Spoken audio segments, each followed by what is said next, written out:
ये है कुरान का। कुरान का हुस्न अलग है, कुरान का हुस्न बिल्कुल अलग है। अल्लाह तबारक व तआला के महबूब ने जब सहाबाए किराम ने सामने इस कुरान को रखा था ना, तो ऐसे नहीं रखा था मेरे साहबा इसको पढ़ो सवाब मिलेगा, ऐसे नहीं रखा था। आका अलैहिस्सलातु वस्सलाम ने फरमाया साहबा ये कुरान है।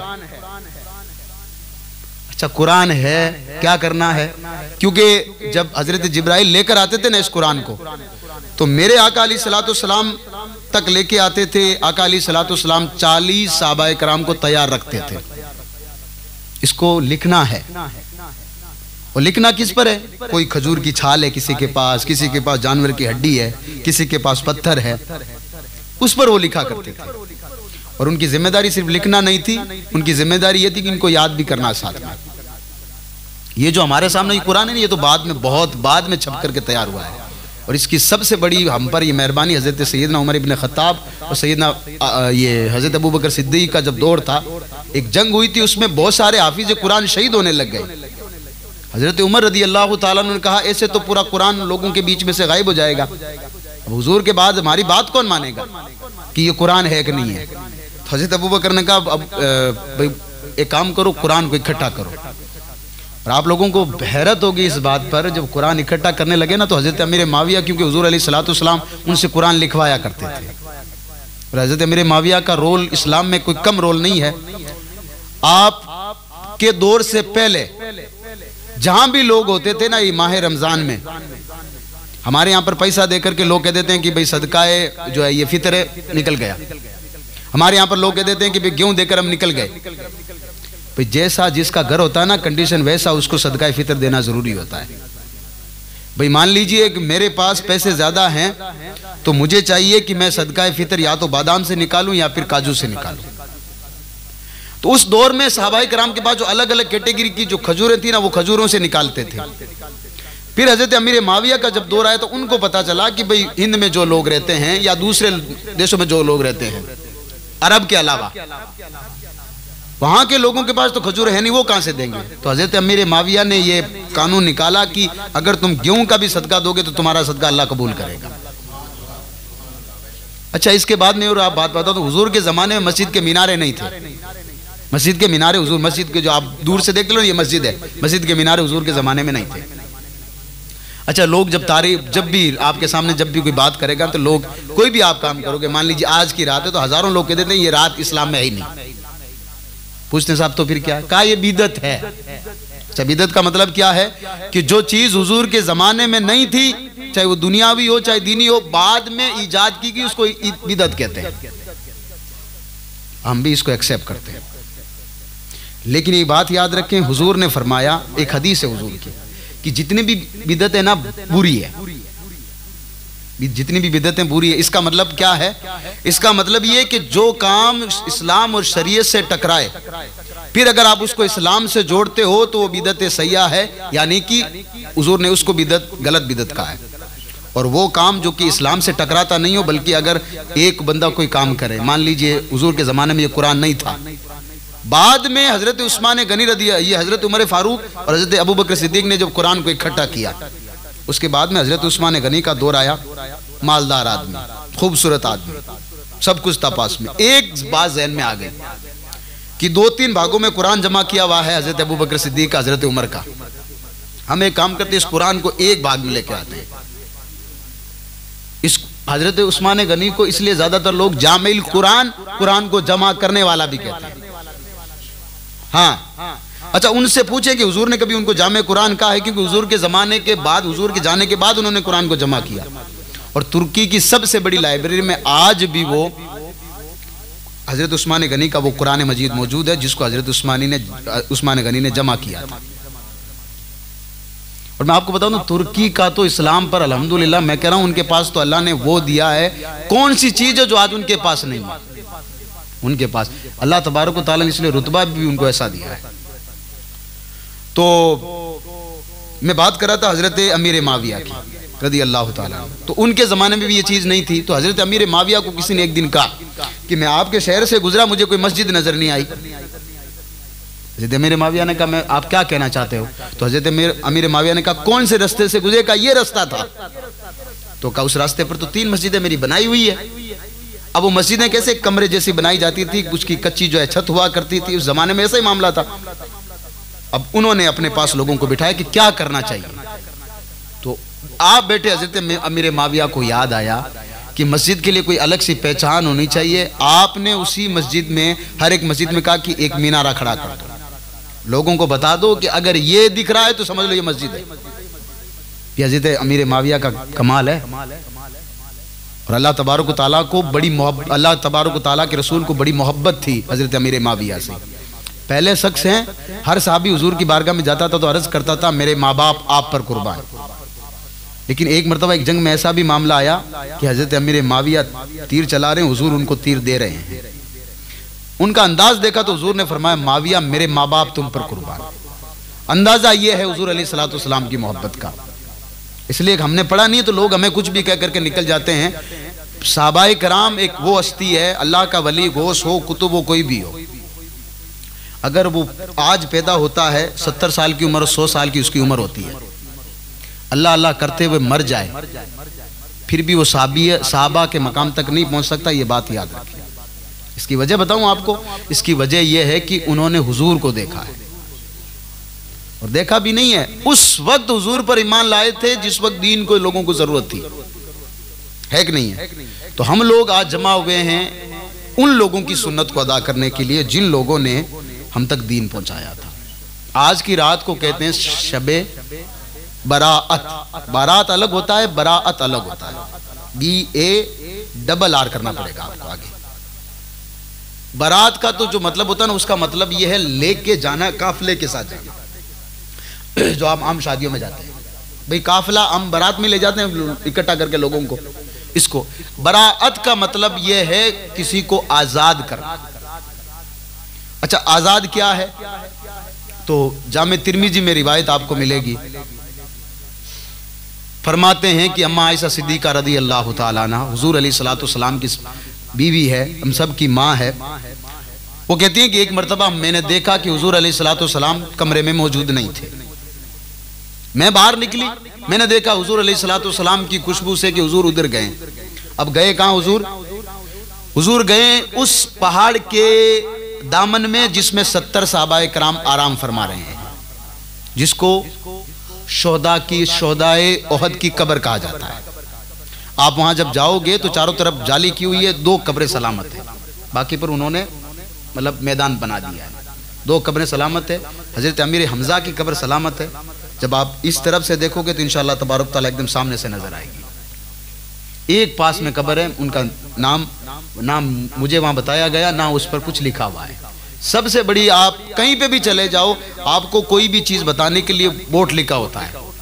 वहां की सबसे बड़ी कमजोरी यह है, आप जन्नतुल बकी में चले जाओ, मक्का की तमाम मुकद्दस वादियों में चले जाओ, मदीना मुनव्वरा की तमाम वादियों में चले जाओ, आपको कहीं पे वोट नहीं मिलेगा कि ये चीज यहाँ पर है।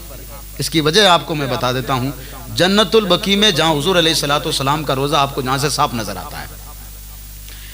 आप मदीना मुनव्वरा में जाते हैं, मस्जिद नबी में इंटर करते हैं, बाबू सलाम में, ये एक वो गली है कि जहाँ से जब आप गुजरते हो तो पहले हज़रत अबू बकर सिद्दीक का मकाम आता है, फिर हुजूर अलैहिस्सलाम का वो मकाम आता है, फिर हज़रत उमर का मकाम आता है। फिर आप वहाँ से निकलते हो, थोड़ा सा आगे जाते हैं तो हज़रत फातिमा का जहाँ पुराने ज़माने में घर था ना, वो घर आता है।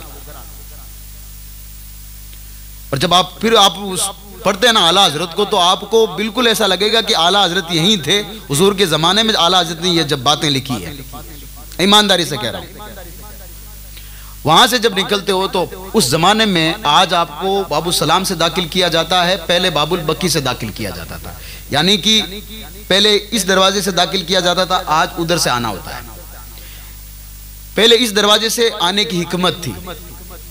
हिकमत ये थी कि सहाबाए कराम का जब भी कोई काम नहीं होता था ना, तो वो जाते थे किसके पास? हजरत फातिमा के पास, और जाकर के कहते थे आप अल्लाह के रसूल की बेटी हैं, हमारा ये काम नहीं हो रहा, आप हमारा काम करवा दें। वो हुजूर को कहती थी, हुजूर फातिमा की कोई बात टालते नहीं थे। ठीक है ना? इसलिए हमारे बुजुर्गान दीन जब तक सल्तनत उस्मानिया थी तब तक उनका ये रिवाज था कि ये बाबुल बकी से लोगों को दाखिल करते थे, और दाखिल करके क्या करते थे? पहले हजरत फातिमा से इजाजत लेते थे।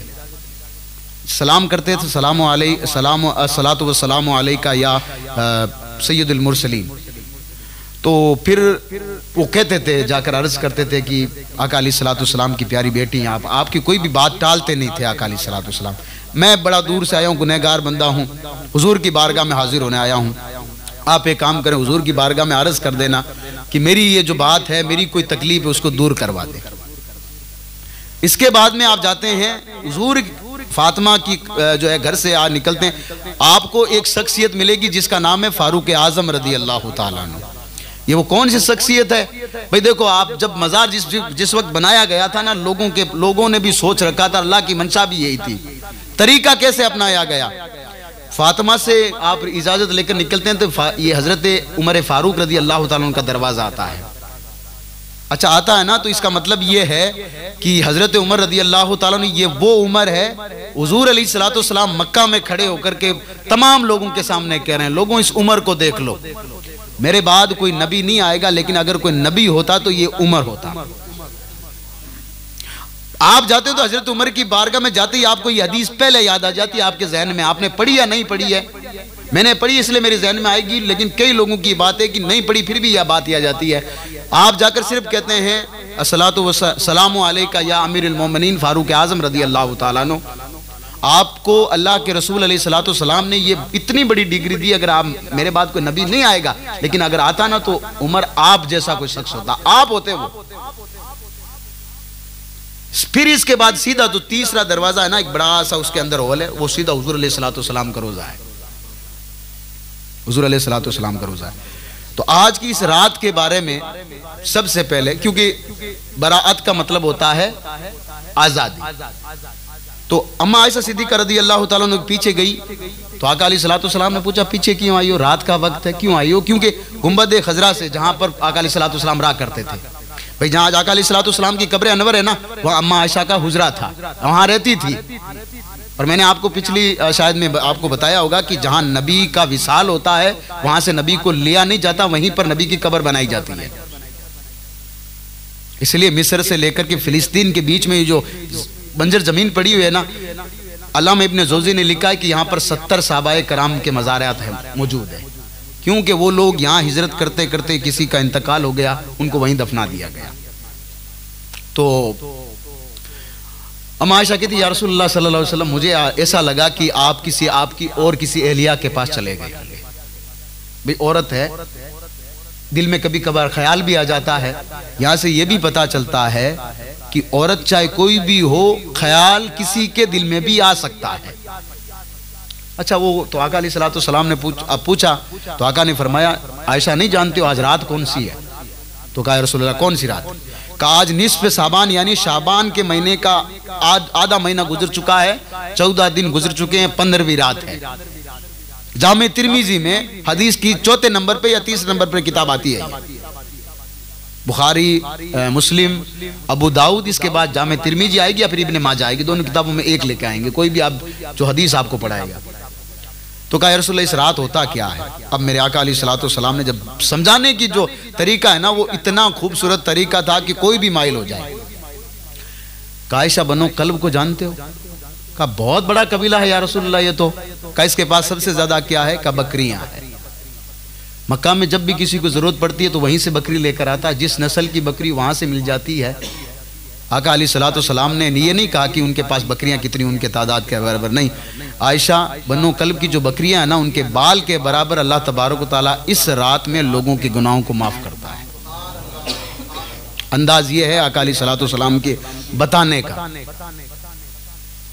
जाओ गिनो बाल, भाई बाल गिन करके पता कर लो, तुम्हें जो है मतलब कोई अगर कहता है कि रात है ही नहीं है, तुम मत मानो, जाकर के बकरियों के बाल को गिनना शुरू करो। जिस दिन तुम्हें गिनना समझ में आ जाएगी उस दिन शब बारात समझ में आ जाएगी। इख्तलाफ ना तो हलवे का है, इख्तलाफ ना बिरयानी का, इख्तलाफ इस चीज का है। आप मुझे बताइए, थोड़ी देर पहले मैंने आपको एक तरीका बताया था, इशा की जमात के बाद फौरन मैंने आपको ये बात कही थी कि 2 रकात नमाज नफिल पहले पढ़िए, नियत ये रखिए कि अल्लाह तबारक व तआला मेरी उम्र में बरकत दे और वो उम्र दे कि जो भलाई में गुजरे। नमाज अल्लाह के लिए पढ़नी है। फिर इसके बाद 2 रकात नमाज नफिल पढ़नी है और अल्लाह पाक मेरे रिज़्क में मेरे लिए हलाल रोजी के जो दरवाजे ना सारे दरवाजे वो खोल दे। नमाज से अल्लाह कुरान में कहता है तुम किससे सब्र और नमाज से मदद तलब करो। अच्छा, तीसरी मैंने आपको बताया था कि फिर 1-2 रकात नफिल और पढ़ ले। सेम नफिल है, वही है नियत की मैंने 2 रकात नमाज नफिल वास्ते अल्लाह ताला मरकबा शरीफ की तरफ। अल्लाहु अकबर। सिर्फ अल्हम्दु शरीफ के बाद में 3 मरतबा कुल वल्लाह शरीफ ज्यादा पढ़ना है आपको। 3 मरतबा कुल वल्लाह शरीफ, इसका मतलब ये है कि हर रकात में आप एक कुरान खत्म कर रहे हैं।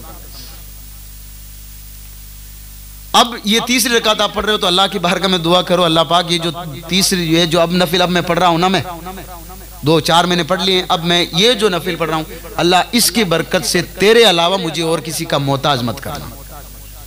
अच्छा ये बताइए इसमें गलत क्या हुआ? चलिए रात आप नहीं मानते, साबित नहीं, आप कह रहे हैं कि साबित नहीं है, ज़ईफ है, वो है। आप मुझे बताइए अगर कोई बंदा 6 रकात नमाज अल्लाह से मांग करके खड़े होकर के अगर कोई मांग रहा है, फिर भी अगर आप ये कह रहे हो कि रात साबित नहीं है, तो आप जो नहीं मान रहा है डिबेट करने के बजाय ये काम करें, उनको बोलें भाई आप अपने बीवी बच्चों को थप्पल के सुला दें। जो मना रहा है, जो रात में खड़े होकर अल्लाह की बारगाह में खड़े होकर के अल्लाह से मांग रहा है, उसको मांगने दें। अच्छा, हज़रत अबू बकर सिद्दीक से ऐसी रिवायत मौजूद है। हज़रत अबू बकर कहते हैं कि आका अलैहिस्सलातु वस्सलाम ने सहाबाए किराम ने जब इस रात के बारे में पूछा तो फरमाते हैं कि हज़रत अबू बकर कहते हैं कि आका अलैहिस्सलातु वस्सलाम ने उस वक्त हम सबको फरमाया था कि बनो कल्ब की बकरियों के बराबर अल्लाह तबारक व तआला इस रात जहन्नुमियों को आज़ाद करता है। अच्छा, आप जब खड़े होते हो ना, आपके दिल में ये कहीं ना कहीं, आप जब आज रात में जब भी आपको टाइम मिलेगा तो कहीं ना कहीं आपकी दुआ में आएगा अल्लाह हमारे मुर्दों को, हमारे जो घरों से जो मरहूमीन है इंतकाल हो चुका, अल्लाह उनको बख्श दे। और हो सकता है अल्लाह ना करे, लेकिन हो सकता है कि कोई अजाब में मुब्तला हो, आप खड़े हो और आपकी वजह से उनमें से एक भी बंदा निकल जाए। मुझे बताइए नुकसान किसका हुआ? किसी का नुकसान नहीं हो रहा है ना भाई। हम तो अल्लाह के रसूल अलैहिस्सलातु वस्सलाम की हदीस को मानकर चल रहे हैं। अब जो आगे हदीस सैयदना गौसे पाक अपनी किताब में लेकर आए हैं, उनकी खुद की किताब है, मैंने आपको बताई थी, मेरे कमरे में मौजूद है, गुनियातुत तालिबीन। गौस पाक की हाथों की लिखी हुई किताब है साहब। अब तो कंपनी छापती है, लेकिन ये किताब गौस पाक ने लिखी है। अच्छा, जब इनको होता ना कि रफुल यदैन करो हर नमाज के बाद, तो ये हमारे लिए गौस पाक को लेकर आ जाते हैं। गौस पाक रफुल यदैन करते थे, हम भी कहते हैं करते थे साहब। वो इमाम हम्बल के मानने वाले थे, हम इमाम आजम को मानते हैं। अब इनसे पूछो कि अगर शबे बारात कोई नहीं मनाता तो गौस पाक रज़ी अल्लाह तआला अन्हु कहते हैं, एक रिवायत लेकर आए कि हज़रत अबू हुरैरा रज़ी अल्लाह तआला अन्हु बयान करते हैं कि आका अलैहिस्सलातु वस्सलाम ने फरमाया, साहबा मेरे पास हज़रत आज रात जिब्राइल आए, यानी ये रात थी, और कहा कि या रसूलल्लाह आसमान की तरफ देखिए। आसमान की तरफ आका अलैहिस्सलातु वस्सलाम, बड़ी नूर वाली रात है। रात कौन सी है? कौन सी रात है ये? तो हज़रत जिब्राइल कहते हैं या रसूलल्लाह सुनिए। तो मेरे आका फरमाते हैं कि मुझे आसमान के जितने भी अल्लाह तबारक, हज़रत जिब्राइल कहते हैं या रसूलल्लाह आज अल्लाह तबारक व तआला ने अपने रहमत के सारे दरवाजे खोल दिए हैं। ये गौस पाक रज़ी अल्लाह तआला की किताब गुनियातुत तालिबीन में मौजूद है साहब। अल्लाह ने सारे दरवाजे खोल दिए। फिर आका फरमाते एक दरवाजे पर एक फरिश्ता खड़े होकर के मेरे कानों से मैंने सुना, ये आका फरमाते हैं, फरिश्ता कह रहा था मुबारक हो उन लोगों के लिए जो आज की रात में रुकू करने वाले हैं। आपने इशा की नमाज भी पढ़ी ना, आपका रुकू गिना जाएगा। आपके घर में बहन बेटियों ने इशा की नमाज पढ़ी है ना, वो भी रुकू गिना जाएगा। फिर आका फरमाते जब मैंने दूसरा दरवाजा देखा तो एक फरिश्ता कह रहा था मुबारक हो उसके लिए जो आज की रात सजदे में है। ये भी गौस पाक कह रहे हैं, अपने वक्त का गौस कह रहा है भाई। अगर कोई छोटा बड़ा कहता हम भी कह देते कि रात साबित नहीं हो सकती। गौस पाक कहते हैं, फिर कहते हैं आका फरमाते जब मैंने तीसरे दरवाजे पर देखा तो एक फरिश्ता कह रहा था उस शख्स को बहुत मुबारक हो आज की रात जो अल्लाह के लिए खड़ा है। यानी नमाज में आप जब खड़े होते हैं अल्हम्दुलिल्लाह रब्बिल आलमीन पढ़ते हैं। इसी तरीके से दरवाजे पर आका फरमाते हैं सातवें दरवाजे पर जब मैंने नजर डाली तो फरिश्ता कह रहा था मुबारक हो उस शख्स के लिए जो अल्लाह तबारक व तआला की बारगाह में मांगने के लिए बैठा और अल्लाह उसको देने के लिए बैठा है। अच्छा, आप कह रहे हो कि दुनिया में किसी से भी मांगो बात पता चलेगा कि नहीं चलेगा। गौसे पाक रज़ी अल्लाह तआला अन्हु रिवायत लेकर आए गुनियातुत तालिबीन में, और आका फरमाते सातवें दरवाजे तक वो फरिश्ता कह रहा है मांगने वाला कोई है, अल्लाह तबारक व तआला, वो बंदा मांग रहा है, अल्लाह तबारक व तआला कह रहा है ले ले।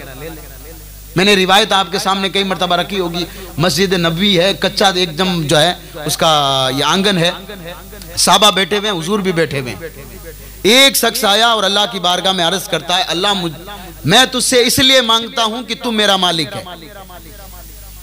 ये नहीं कहा मैं तुझसे इसलिए मांग रहा हूं कि तू मेरा, बल्कि नहीं कहा कि तू मेरा अल्लाह है।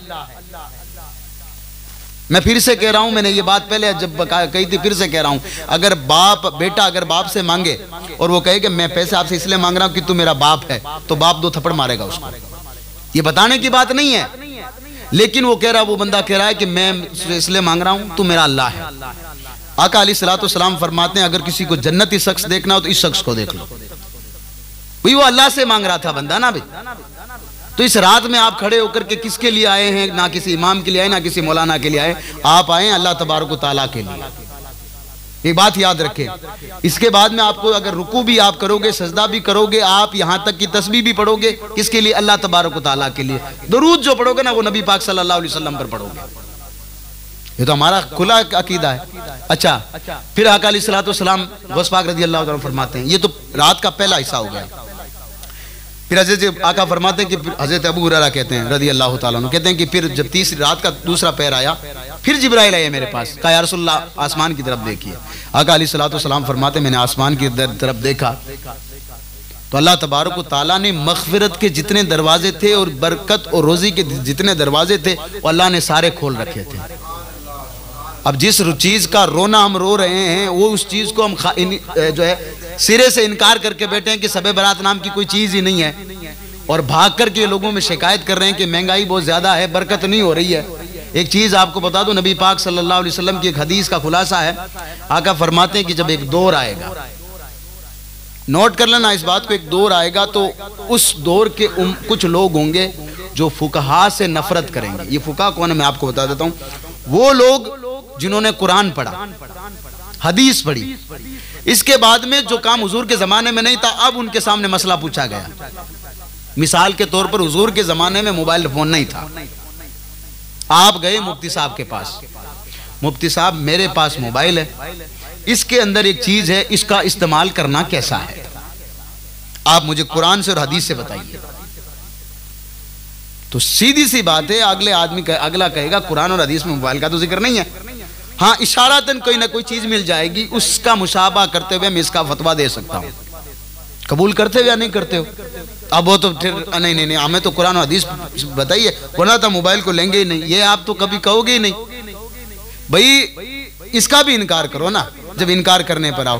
तो आका फरमाते हैं वो लोग फुकहा के बारे में लोगों के सामने बात करेंगे कि इन लोगों को कुछ भी मालूम नहीं है, कुरान और हदीस की बात नहीं करते हैं।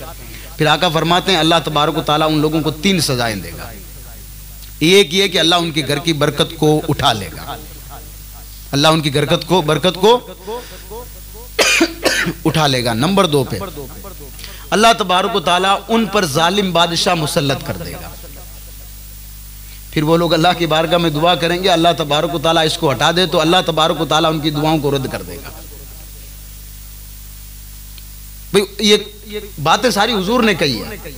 अब आप अंदाजा लगाएं, ये जो रात है ना, इस रात में कोशिश ये करनी चाहिए, अगर कोई बंदा हमसे मसला पूछ ले, मान ले मुझे आप में से किसी को कुछ आता नहीं है इस रात के बारे में, और आपसे पूछ ले कि भाई एक आदमी ने कहा कि रात कुछ है ही नहीं, तो आप ये ना कहें कि भाई हमें तो पता नहीं है, बल्कि ऐसा कहें रात है अल्हम्दुलिल्लाह, अगर मुझे अल्लाह ने अगर तौफीक दी तो मैं जागूंगा, तौफीक नहीं मिली तो नहीं जाग सकता। भाई कोई फर्ज वाजिब नहीं है रात जागना, ये रात जागना कोई फर्ज वाजिब नहीं। बहुत सारी चीजें हैं जो फर्ज और वाजिब नहीं है, लेकिन आप बड़े शौक से करते हो, उनको बड़े शौक से करते हो। हुजूर अलैहिस्सलाम से साबित यह है कि वो आका अलैहिस्सलाम सालन से रोटी खाया करते थे।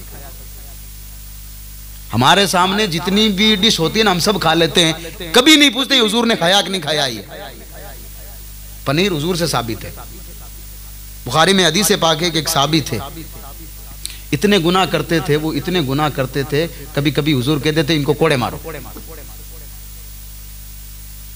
लेकिन सहाबा इकराम जब रोजाना उनको देखते ना कोड़े खाते, एक दिन एक साहबी ने कह दिया लानत हो इस पर जो रोजाना कोड़े खाता है। हुजूर की बारगाह में बैठ करके आका अलैहिस्सलाम हुजरे से बाहर तशरीफ ले आए और आका अलैहिस्सलाम ने फरमाया खबरदार इन पर कोई लानत ना भेजे।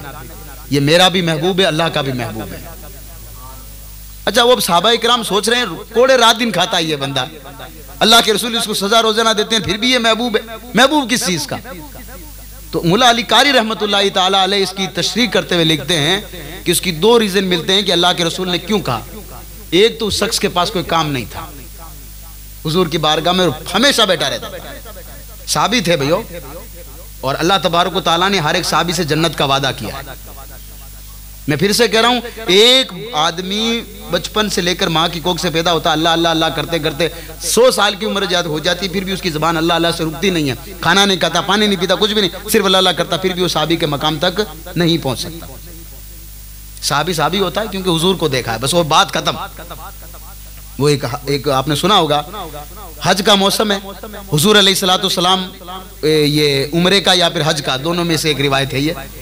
तो हुजूर अलैहिस्सलातु वस्सलाम एक खेमे में बैठे हुए थे, एक शख्स आया, एराबी, एराबी कहते हैं गांव के शख्स को, देहाती गांव का शख्स आया। उसने कहा कि कहाँ है तुम्हारे नबी, क्या बात कहते हैं?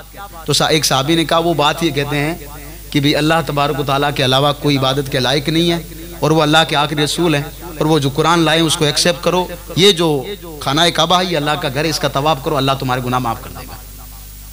तो उन्होंने कहा अच्छा एक बार मुझे मिला दो।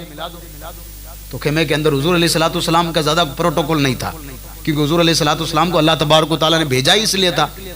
अल्लाह की कसम खाकर कह रहा हूँ, मक्का से ताइफ का आप सफ़र कीजिए कभी, 5 घंटे का मतलब है ना, 3 इंजन की बसें वहाँ पर चलती है जिसकी तकरीबन स्पीड 400 के पार होती है, फिर भी 5 घंटे आपको लगते हैं सफ़र को पार करते हुए। रास्ते हमारी तरह नहीं है, 4 लाइन ऐसे पड़ी हुई है, बिल्कुल सिर्फ जाने वालों का रास्ता अलग है, आने वालों का रास्ता अलग है। 5 घंटे लगेंगे आपको जाने में, ताइफ का सफ़र करने में। हुजूर ने 12 दिन का सफ़र तय किया था पहाड़ों से होते हुए। गए क्यों थे? सिर्फ 3 आदमी थे ताइफ में, बड़े बड़े सरदार थे, हुजूर उनके पास गए थे अल्लाह का दीन लेकर के। और उन लोगों ने हुजूर के साथ क्या किया था? उन लोगों ने हुजूर पर पागल जो बदमाश जो बच्चे होते हैं उनको छोड़ दिया कि इन पर पत्थर मारो। वहां पर एक छोटी सी मस्जिद बनी है जिसको मस्जिद नबवी कहा जाता है, रसूलुल्लाह सल्लल्लाहु अलैहि वसल्लम की मस्जिद है वो, कच्ची मस्जिद है वो, ठीक है ना। और बहुत बड़ा ऊपर पत्थर, जहां हुजूर अलैहिस्सलातु वस्सलाम एक पहाड़ का सहारा लेकर बैठे थे, वो पहाड़ भी नरम हो गया था, पथरीला पहाड़ है साहब, नरम हो गया था। वहां हुजूर अलैहिस्सलातु वस्सलाम जैसे बैठे थे ना, आपको ऐसा महसूस होगा जैसे यहाँ कोई शख्स बैठा हुआ है। वहां एक आदमी हुजूर पर ईमान लाया था, सिर्फ एक। कौन था वो? एक गुलाम था। आज भी उनके नाम के वहां अंगूरों का बाग मौजूद है, आज भी वहां पर उनके नाम की मस्जिद मौजूद है। ताइफ का पहला मुसलमान। जब हुजूर पर लोगों ने जुल्म किया था, हुजूर आए, वो ये यहाँ पर हुजूर की मस्जिद है छोटी सी, वैसी के वैसी मौजूद है आज। उस पर लिखा हुआ नहीं है, लेकिन जो लोग रोजाना वहां रहते हैं ना, तो वो लोग आपको बताएंगे कि हुजूर की मस्जिद है ये। आप वहां पर जाओगे तो आपका दिल भर जाएगा कि ये ताइफ है वो, कि जिसके बारे में हजरत जिब्राइल कहते हैं या रसूलल्लाह अगर आप कहें तो मैं पहाड़ों को कह दूं ये इस शहर को बिल्कुल डुबो देंगे। वहां से हुजूर चलकर आते हैं तो अंगूरों का एक बाग देखते हैं, हुजूर उस बाग में जाते हैं तो जो अंगूरों का मालिक था ना बाग का, उन सरदारों में से था भाई, उसने कहा ये जो आया हुआ ना, उसको नहीं मालूम था ये अल्लाह के नबी है। उसने कहा ये कोई मेहमान आया हुआ है, इसको इसके साथ किसी ने जो है ज्यादती की है, अंगूर दे इसको। वो जो गुलाम है ना, वो गया अंगूर देने के लिए। हुजूर ने फरमाया तुम्हारी अदा मुझे बड़ी पसंद आई, यहाँ जब लोग मुझ पर जुल्म करे तो तुमने अंगूर ला कर दिए। अब वो जो सामने वाला शख्स है ना, जिसके नाम की मस्जिद बनी हुई है, ताइफ का पहला मुसलमान है, वो कह रहा है मैंने ये बात, मक्का में कोई अल्लाह का नबी रहता है, वो ये बातें करता है कि अगर तुम मजलूमों के साथ हो तो अल्लाह तुम्हारे साथ है। अब उसको ये बात नहीं है कि सामने मैं जिससे बात कर रहा हूं वही अल्लाह का नबी है। अल्लाह तबारक व तआला के महबूब अलैहिस्सलातु वस्सलाम फरमाया तुम अगर उनसे मिलो तो पहचान लोगे। उन्होंने कहा यहाँ नहीं तो क्या हुआ, जब अल्लाह के यहाँ पर मुलाकात होगी तो जरूर, मैं नहीं तो वो मुझे पहचान लेंगे। भाई अगर मैं नहीं जानता तो वो मुझे पहचान लेंगे। अल्लाह के रसूल अलैहिस्सलातु वस्सलाम ने फरमाया मेरा ही नाम मोहम्मद है सल्लल्लाहु अलैहि वसल्लम, और मैं इन 3 जो है सरदारों की तरफ दीन लेकर आया था, इन लोगों ने मुझ पर पत्थर बरसाए। इतने में हजरत जिब्राइल आते हैं, या रसूलल्लाह अगर आप इजाजत देना तो ताइफ ऐसा नहीं है कि सिर्फ एक इस तरफ पहाड़ भी इस तरफ, ताइफ का पूरा शहर पहाड़ों से घिरा हुआ है, लेकिन इतना अल्हम्दुलिल्लाह हरा भरा है। ये आका अलैहिस्सलातु वस्सलाम की दुआओं का नतीजा है। अरब ज़माने के लोग भी अपनी गर्मियां बिताने के लिए वहां जाते थे, क्योंकि आज भी मौसम वहां पर ठंडा रहता है। और जब भी आप मक्का मुकरमा से अपनी होटल से निकलोगे तो वो जो आदमी ना आपको कहेगा आप अपनी इनर या स्वेटर ले लें, क्योंकि वहां सर्दी पड़ती है। आका अलैहिस्सलाम की बारगाह में हजरत जिब्राइल आए, कहा या रसूलल्लाह अगर आप इजाजत दें तो मैं इन पहाड़ों को इजाजत दूं, ये पहाड़ आपस में ऐसे मिलेंगे कि इनका तो नामो निशान ही नहीं रहेगा। सुनिए आका अलैहिस्सलाम ने फरमाया नहीं, ये लोग इस वक्त मुझे पहचान नहीं रहे हैं और इनकी औलादें मुझे पहचानेगी तो एक दिन ऐसा आएगा यहाँ पर इनका नामो निशान नहीं होगा, लेकिन मेरे कलमा पढ़ने वाले लोग यहाँ मौजूद होंगे। आप जाइए उस आज ताइफ में, आपको मिस्री मिलेगा, आपको सूडानी मिलेगा, आपको जो है मतलब हर एक मुल्क का आदमी मिलेगा, वहां का लोग नहीं मिलेगा आपको, सब कुछ वहां। हजरत अब्दुल्ला इब्ने अब्बास कुरान का पहला तफसीर लिखने वाला, हुजूर अलैहिस्सलाम के चचा, उनकी मस्जिद है वहां पर, हजरत अब्दुल्ला इब्ने अब्बास रज़ी अल्लाह ताला अन्हु, बहुत बड़ा दरवाजा उनके नाम का बना हुआ है। आका अलैहिस्सलाम ये वो लोग थे जिन्होंने ये रात हम तक पहुंचाई, जितने भी लोग थे। ये इतनी सारी जो है उनकी जिंदगी में परेशानी आई। भाई अगर गरीब नवाज से मैं बात करूं, संजर से यहाँ चल करके आना पूरा पैदल का सफर है, रास्ते में एक जगह कहीं बैठते हैं, बगदाद से एक ऐलान होता है, ये जो मेरा कदम है ना ये तमाम वलियों की गर्दन पर है, मेरा गरीब नवाज वही अपनी गर्दन को झुका लेता है। औलिया अल्लाह जो साथ में होते हैं 41 या 40 जो रिवायत में आता है, साथ में वो पूछते हैं मोइनुद्दीन ऐसी कौन सी बात हो गई है कि तुम्हें गर्दन झुकाने की जरूरत पड़ी, ना सजदे में हो ना रुकू में हो, बैठे बैठते के बैठे गर्दन। मेरा गरीब नवाज कहता है बगदाद से ऐलान हुआ है, अगर आज किसी ने गर्दन नहीं झुकाई तो अल्लाह तबारक व तआला उसकी विलायत को छीन लेगा। अंदाजा करें, बगदाद में बैठकर मेरा गौस ऐलान करता है, यहां से ये क्या नाम इसको अफगानिस्तान का जो ये पहाड़ियां हैं, यहां बैठ करके खुरासान की पहाड़ियों में बैठ करके मेरा गरीब नवाज सुन लेता है, उस आका अलैहिस्सलाम का फिर क्या मामला होगा। ये ऐसी रात है। तो आका अलैहिस्सलाम फरमाते, जिब्राइल ने कहा ना जब ऊपर देखो, मैंने जब आसमान की तरफ देखा, अल्लाह ने रहमत के सारे दरवाजे खोल दिए, अल्लाह तबारक तआला ने मगफिरत के सारे दरवाजे खोल दिए। अब मैं आपकी बारगाह में एक बात रखना चाहता हूँ, जब अल्लाह ने रहमत के दरवाजे खोले हैं ना, तो अल्लाह की बारगाह में दुआ करें। अल्लाह तबारक तआला सबसे ज्यादा रहमत की जरूरत हम लोगों को है। भाई तेरी रहमत जब तक हमारे साथ है ना, अगर जिस दिन तेरी रहमत का जो ये किनारा ना हमसे अगर छूट गया, पल्ला छूट गया, तो साहब हमारा फिर कोई नहीं।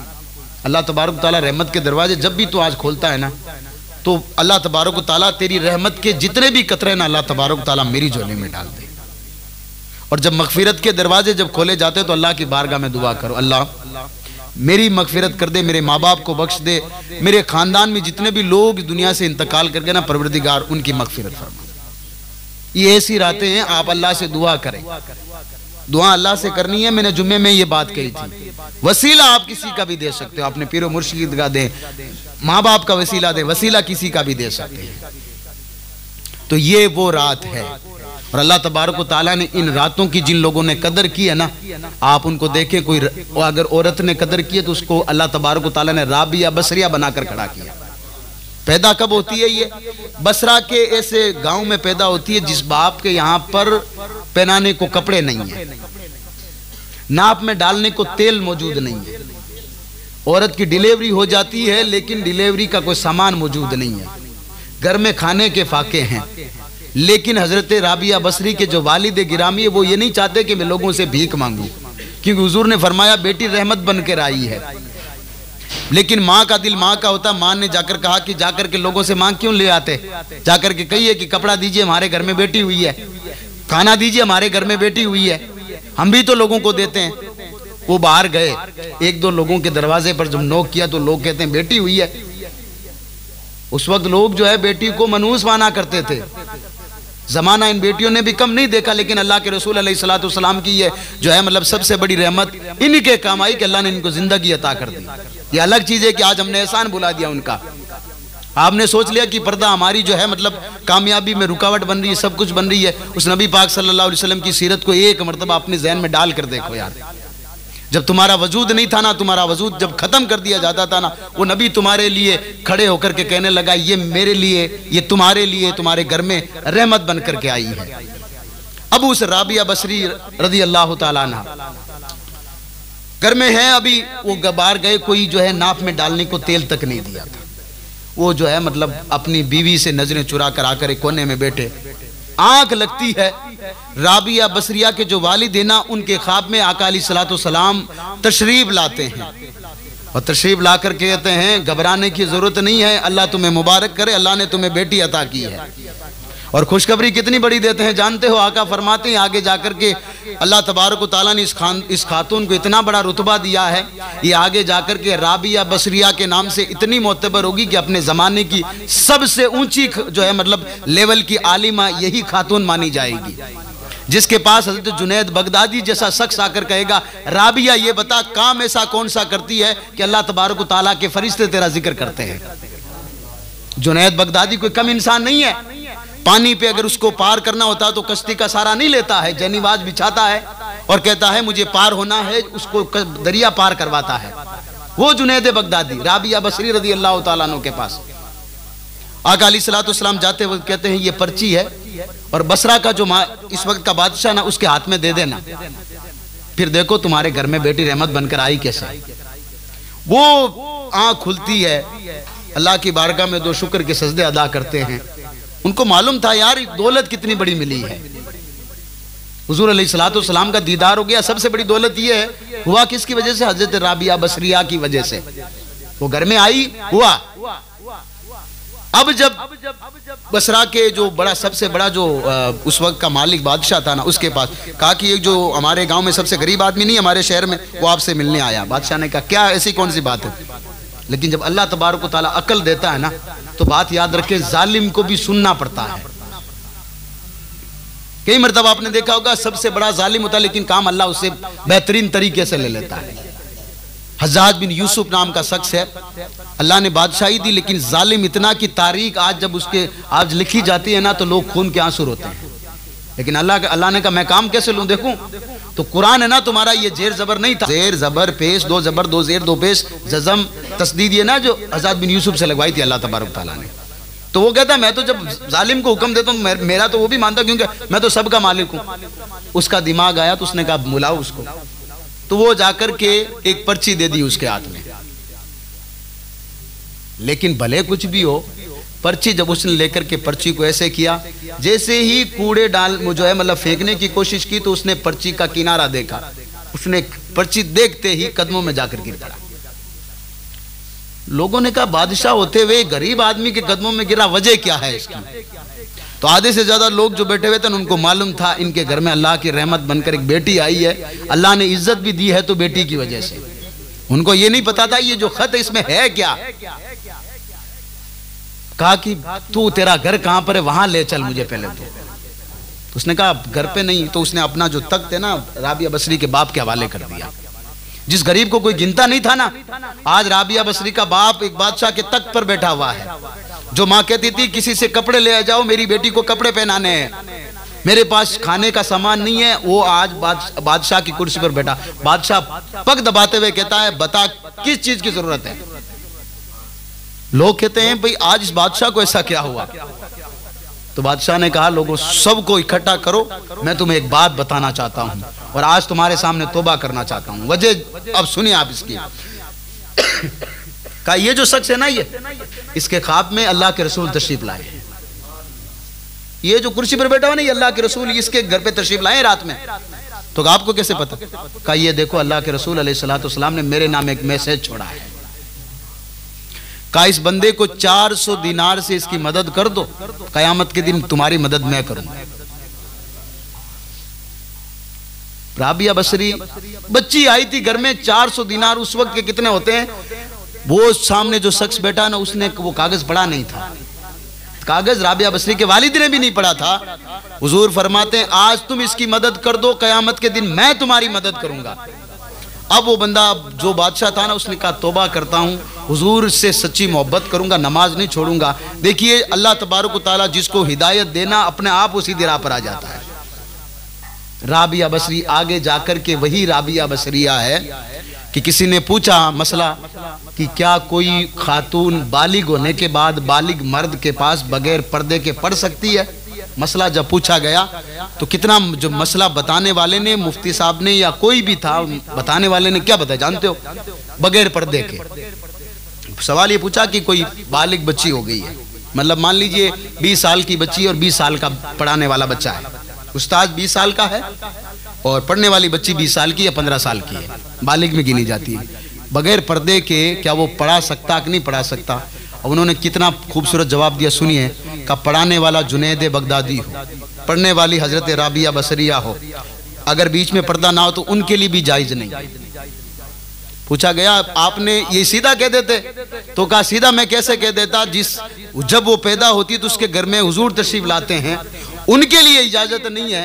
और जब जुनैद को कोई रास्ता तय करना होता है, और जुनैद बगदादी का वाकया बिल्कुल अलग है कि अल्लाह के वली बने कैसे। आपको ये बता दिया जाता है ना जुनैद बगदादी, मैं आपको बताता हूँ जुनैद बगदादी बना कैसे।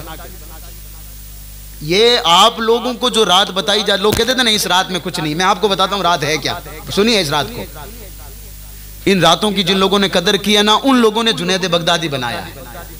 कौन था ये जुनैद बगदादी? अपने वक्त का बहुत बड़ा पहलवान था, अपने वक्त का पहलवान था और बादशाह के महल में रहता था। बादशाह जब चाहता था किसी से कुश्ती करवा देता था इनकी, और बादशाह इसको खिलाते थे तो जुनैद बगदादी, और फिर लोग तारीफ करते थे तो जुनैद जुनैद होता था, जुनैद पहलवान कहते लोग उस वक्त जानते थे। अच्छा, एक दौर ऐसा आया कि एक अल्लाह के रसूल अलैहिस्सलाम के घराने का कोई सैयदजादा आया उस शहर में। हजरत जुनैद बगदादी को कोई चैलेंज करने वाला शख्स नहीं होता था। जिसने चैलेंज किया फिर बादशाह जुनैद बगदादी को कहता था बात तेरी नहीं है, मेरी इज्जत की है। फिर बात उसी तरीके, क्योंकि मतलब बादशाह का खाते थे तो फिर बादशाह की बात भी माननी पड़ती थी। अब अल्लाह के रसूल अलैहिस्सलाम के घराने का एक शख्स आया, पांव उनका टूटा हुआ है, दरवाजे पर आकर खटखटाया, का जुनैद सुबह तैयार रहना, मैं कुश्ती करने को तैयार हूं। चला गया कह करके ये बादशाह जब तक बाहर आया, हारून रशीद नाम है, या हारून रशीद के जमाने के कोई बादशाह था गालिबन का, कौन था?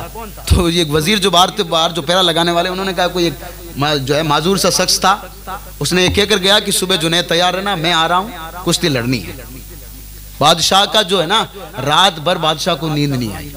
बादशाह सोचने लगा कोई ऐसा शख्स भी हो सकता है, जुनैद को इस तरीके से भरी महफिल में आज तक तो आया, तो मेरे सामने बात करके फिर बात हुई है, ऐसा कैसे हो सकता है। हजरत जुनैद बगदादी तक जब बात पहुंचाई गई, हजरत जुनैद बगदादी कहते हैं कि मेरे जिस्म से सारी जो सकत है वो चली गई। मुझे ऐसा लगा कि मुझे आज जो आदमी जो बात कह के गया कोई दुनियावी बंदा नहीं हो सकता, वो इस तरीके से बात करके गया है। तो बादशाह ने कहा उस शख्स को वापस बुलाया जाए। देखा कि दूसरे दिन वही सैयदजादा है, अल्लाह के रसूल अलैहिस्सलाम की आल में से है, आया दरवाजे के बाहर खड़ा हो गया, एक लकड़ी के सारे, एक पांव से पूरा माजूर है, लंगड़ाते हुए आया, पांव चेहरे पर जो है धूल जमी हुई है, बाल कटे हुए नहीं है। बादशाह ने कहा कल तुम ही आए थे? कहा हाँ, आज फिर आया हूं, जुनैद बगदादी से कुश्ती लड़नी है। लेकिन बादशाह इनाम क्या होगा? बादशाह ने कहा अगर जुनैद को अगर तुमने हरा दिया तो मेरी सल्तनत तुम्हारी, और ये जुनैद को कुश्ती छुड़ाकर इस कुर्सी पर तुम्हें बिठाऊंगा। उस सैयदजादे ने कहा नहीं, आप एक काम करें, कुछ दिनारों पे बात कर लें, मतलब आप मुझे कुछ इनाम के तौर पर रकम दे दें। बादशाह ने कहा जो तू मांगेगा रकम दी जाएगी। है सकत उसमें? कहा पूरे गांव में ऐलान करवा दें। एक अखाड़ा अलग से बना हुआ था। लोगों ने जब उनको देखा, कहा ये जुनैद से कैसे लड़ सकते? उनको मालूम नहीं था कि ये सैयदजादे हैं, कोई भाई कोई अल्लाह के रसूल अलैहिस्सलाम के आल में से है। निकल गए। हजरत जुनैद बगदादी कहते हैं कि मैंने छोटे से छेद में से उस शख्स को देखा। आज तक मेरे सामने इतने पहलवान आए, कभी भी मैंने ये नहीं कहा कि जुनैद लड़ेगा कैसे। आज मेरा दिल बार बार कह रहा था जुनैद अभी से हार मान ले, वरना आगे जाकर तुझे जिल्लत उठानी पड़ेगी। मैं कह रहा हूं अल्लाह तबारक व तआला जब किसी से काम लेता तो काम ऐसे लेता है, और अल्लाह जब किसी को मकाम भी देता तो ऐसे मकाम देता है। अब जुनैद बगदादी रज़ी अल्लाह तआला अन्हु रात भर बादशाह हारून के महल में है, दीपक बुझाया नहीं, वरना दीपक बुझाकर सो जाता था बंदा। रात भर ये सोच रहा है कि जुनैद बगदादी से लड़ना है, उसकी कानों में उनकी आवाज गूंज रही है, और बादशाह बैठ करके सोच रहा कि कहने वाले ने कहा कैसे है, अगर मैं सल्तनत हवाले कर देता तो फिर होता क्या, मेरा सुबह क्या होगा। सब कुछ हुआ, लोग सारे चले गए देखने के लिए कि कोई तो शख्स आया जो जुनैद का मुकाबला करेगा, कोई तो शख्स आया जो जुनैद से बात करेगा, कोई तो जो शख्स आया जो जुनैद की आंखों में आंखें डालकर जुनैद से कह के गया है जुनैद मैं तुझसे कुश्ती लड़ने को तैयार हूं। अब जुनैद बगदादी की निगाहें झुकी हुई। इससे पहले जब भी जुनैद बगदादी जब जाते तो कहते हैं कि उनके कंधे ऊपर हुआ करते थे, गर्दन ऊंची हुआ करती, सीना चौड़ा होकर के महल में जो मैदान में उतरते। आज जुनैद बगदादी वो जुनैद नहीं था। आज जो है मतलब मैदान में उनके खुद के पांव कांप रहे थे। वजह यह थी कि जुनैद बगदादी रज़ी अल्लाह ताला अन्हु के दिल में अल्लाह तबारक व तआला ने वहां से ये विलायत डाल दी, जुनैद आज मैं तुझसे वो काम लेने जा रहा हूं जो आज से किसी से लिया नहीं है मैंने। अब जुनैद ये बात तुझ पर छोड़ता हूं, तू मेरी राह को पहचानता है कि नहीं पहचानता है। अच्छा, सब लोग इकट्ठा हो गए लेकिन वो आले रसूल साहब नहीं आए। बात ये हो गई, बादशाह ने कहा भाई, लोगों ने कहा बादशाह सलामत, खाने का टाइम हो गया है, हमारा वक्त बर्बाद हुआ है, वो नहीं आएगा। लेकिन हजरत जुनैद बगदादी कहते हैं बादशाह इंतजार करो, वो शख्स आएगा। कहा जुनैद तुम इस बात का इतना क्यों, तुम्हें तो हम कह रहे हैं कि भाई तुम्हें जो है मतलब तुमने तो कुश्ती पहले से, क्योंकि तुम तो पहले मैदान में हो, तुम्हें तो कोई जो है मतलब तुम्हारी हम हार मानी नहीं। जुनैद बगदादी कहते हैं नहीं, वो शख्स आएगा, तुम थोड़ा सा इंतजार करो, वो शख्स आएगा। इतने में देखा कि धूल उड़ रही है, एक शख्स लकड़ी का सहारा लिए हुए दौड़ते हुए आ रहा है, और आते आते जैसे ही मैदान में आकर कहता बादशाह सलामत माफी चाहता हूँ, थोड़ा सा लेट हो। लोग कहते हैं कि दोपहर का टाइम था, शाम हो गई है, बंदा कह रहा है कि थोड़ा सा लेट हो गया। हजरत जुनैद बगदादी रज़ी अल्लाह ताला अन्हु कहते हैं अगर वो उस दिन शाम तक नहीं आते तो जुनैद नहीं होता।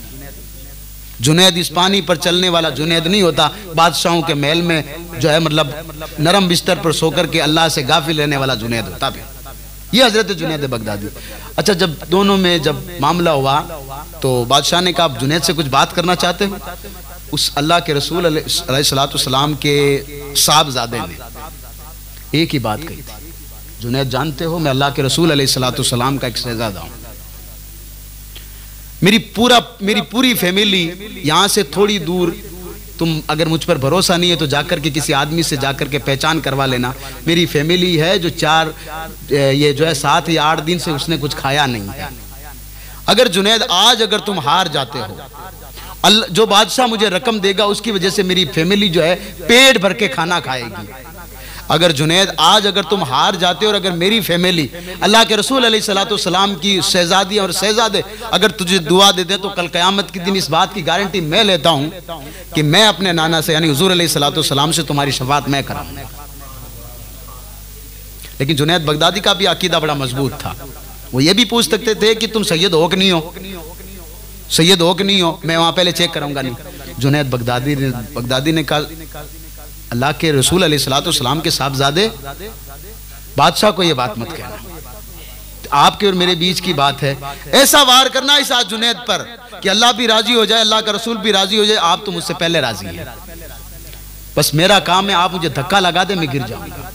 और गिरूंगा ऐसे नहीं, मैं आपके कदमों में गिरूंगा। आप कयामत के दिन की जमानत आप ले रहे हैं तो मुझे ना पहलवानी चाहिए, ना इज्जत चाहिए, ना कोई इतनी बादशाह के सामने कोई ऐसी बात चाहिए। जब कुश्ती शुरू हुई ना तो जुनैद बगदादी का जब चेहरा देखा और बड़ा जो खुश मिजाज चेहरा था बादशाह ने देखा, बादशाह ने कहा तो जुनैद बाजी मार दे, लेकिन उनको पता नहीं था जुनैद का दिल बाजी मार चुका है।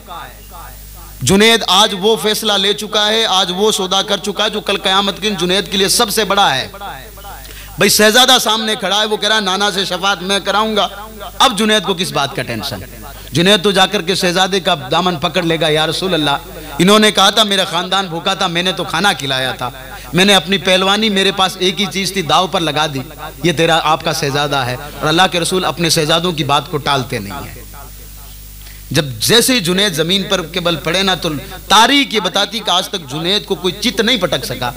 जुनैद अपना आप चित पड़ गए। कहा बादशाह सलामत, ये जो मांगते हैं इनको दे दो, और ऐसे मत दो कि ये जीते हैं, ऐसे मत दो, ऐसे दो कि तुम फकीर हो, ये बादशाह है। बादशाह ने कहा वजह क्या है? कहा बस मैं जो कह रहा हूं वो कर लो। अगर तुम्हें दुनिया में हुकूमत चाहिए और आखिरत में कुछ अल्लाह के रसूल अलैहिस्सलाम से अगर कुछ चाहिए तो ये समझ लो तुम्हारे सामने बादशाह खड़ा है, यूं समझ लो कि तुम दे नहीं रहे हो, एक इतना बड़ा सौदा ले रहे हो जो कल क़यामत के दिन तुम्हें ऐसे इनाम के रूप में लौटाया जाएगा जिसकी तुम कभी जो है मतलब सोच भी नहीं सकते। बादशाह को सही बातें समझ में नहीं आई, लेकिन जुनैद बगदादी रदी अल्लाह ताला अन्हु ने अपनी सवारियां जो उनके पास था, कपड़े वगैरह सब देकर के जब शहजादे को रवाना किया तो आले रसूल ने कहा, जुनैद क्या चाहते हैं? घर नहीं देखोगे मेरा, शहजादियों से नहीं मिलोगे, मुझ पर यकीन है कि नहीं है? हजरत जुनैद बगदादी कहते हैं, मुझे यकीन उस वक्त हो गया था जिस वक्त पहली मर्तबा आपने कहा था ना, जुनैद मैं आपसे कुश्ती लड़ना चाहता हूँ, मैं उस दिन समझ गया था जुनैद को एक ही शख्स हरा सकता है, वो ये है कि जिस पर जुनैद का दिल मान जाए, ये अल्लाह तबारक व तआला के महबूब सल्लल्लाहु अलैहि वसल्लम की आल में से। और फिर हजरत जुनैद बगदादी रदी अल्लाह ताला अन्हु का वो वाक़या आपने सुन रखा होगा, एक शख्स नदी पार करना चाहता है, कश्ती से जो कश्ती का इंतजार कर रहा है, बैठ करके कह रहा है कोई कश्ती वाला आ जाए, इतने में हजरत जुनैद बगदादी नमाज पूरी करते हैं। का पार करना दरिया, कहाँ बैठो मेरे मुसल्ले पर। मुसल्ले पर जब बैठे तो हजरत जुनैद कहते हैं, भाई देखो डूबने लगो ना, तो या जुनैद या जुनैद या जुनैद कहते हैं। अब वो शख्स वहां गया तो थोड़ी सी लहर आई तो उसने या जुनैद के अलावा या अल्लाह अल्लाह कहना शुरू कर दिया। तो हजरत जुनैद बगदादी कहते हैं, भाई पहले है ना पहले जुनैद को पहचान लो, जुनैद का रब तुम्हें अपना आप पहचान लेगा। वो हजरत जुनैद बगदादी रदी अल्लाह ताला अन्हु, वो इस रात के बारे में क्या कहते हैं? हजरत जुनैद बगदादी रदी अल्लाह ताला अन्हु, हजरत जुनैद बगदादी रदी अल्लाह ताला अन्हु कहते हैं, इस रात में अगर बंदा सही सलीके से अदब के साथ अल्लाह की बारगाह में खड़े होकर के कहे, परवरदिगार जैसा हूं तेरा बंदा है, मेरे पास कुछ नहीं है, ये तू जानता है, मैं जानता हूं मैं कैसा हूं, मेरे बीच का आज तक तूने लाज तूने सारी रख कर रखी है, अल्लाह तबारक व तआला इस लाज को बरकरार रखना, कयामत के दिन आऊं तो रुस्वा ना हूं। ये हजरत जुनैद बगदादी कहते हैं, जिनको जमानत ये दे दी गई कि मैं हुजूर से शफाअत आपकी करवाऊंगा, वो जुनैद कहते हैं। राबिया बसरी से पूछा गया, इस रात के बारे में क्या कहती हो? तो राबिया बसरी रदी अल्लाह ताला अन्हा कहती है कि अल्लाह तबारक व तआला ने तुम्हें बहुत बड़ा तोहफा दिया जिसका नाम शबे बराअत है। आप गौर करें, ये उन लोगों ने जो है मतलब इस रात को देखा। अब दो चार चीजें देख लें इस रात में करना क्या, दरूद पाक पढ़ लें आप। अल्लाहुम्मा सल्ली अला सय्यिदना मौलाना मुहम्मदिन बारिक वसल्लिम सलातु व सलामुन अलैका या हबीबी या रसूल अल्लाह सल्लल्लाहु तआला अलैहि वसल्लम। अब इस रात में सबसे पहला तो आप में से जो कुरान पढ़ना जानता है, तो अल्लाह तबारक व तआला के महबूब सल्लल्लाहु अलैहि वसल्लम ने, देखिए जरूरी नहीं है कि आप पूरा पारा पढ़ें, जरूरी नहीं है कि आप आधा पारा पढ़ें, जरूरी नहीं है कि आधा रुकू पढ़ें। एक काम करें, दिल के साथ जहां तक आपका दिल जमे वहां तक कुरान को तिलावत करें। अच्छा, जब कुरान की तिलावत आप करोगे तो अल्लाह के रसूल सल्लल्लाहु अलैहि वसल्लम ने इस कुरान के बारे में ये फरमाया है कि बंदा जब इसका एक हरफ पढ़ता है अल्लाह उसे 10 नेकियां देता है, एक फिर हरफ पढ़ता है अल्लाह उसे 10 नेकियां देता है। फिर हरफ पढ़ने पर ऐसा नहीं कि एक आयत पूरी आप पढ़ोगे, नहीं, हरफ कैसे? अलीफ लाम मीम, ये 3 हरफ हो गए। अल्लाह के रसूल ने ये मिसाल दी है। नंबर पहले पे अगर जो आप में से कुरान पढ़ना जानता है वो ये काम करे। अच्छा, आप में से कोई कुरान नहीं पढ़ना जानता है तो अल्लाह की बारगाह में ये जो तस्बीह है ना, इसको लेकर बैठ जाएंगे।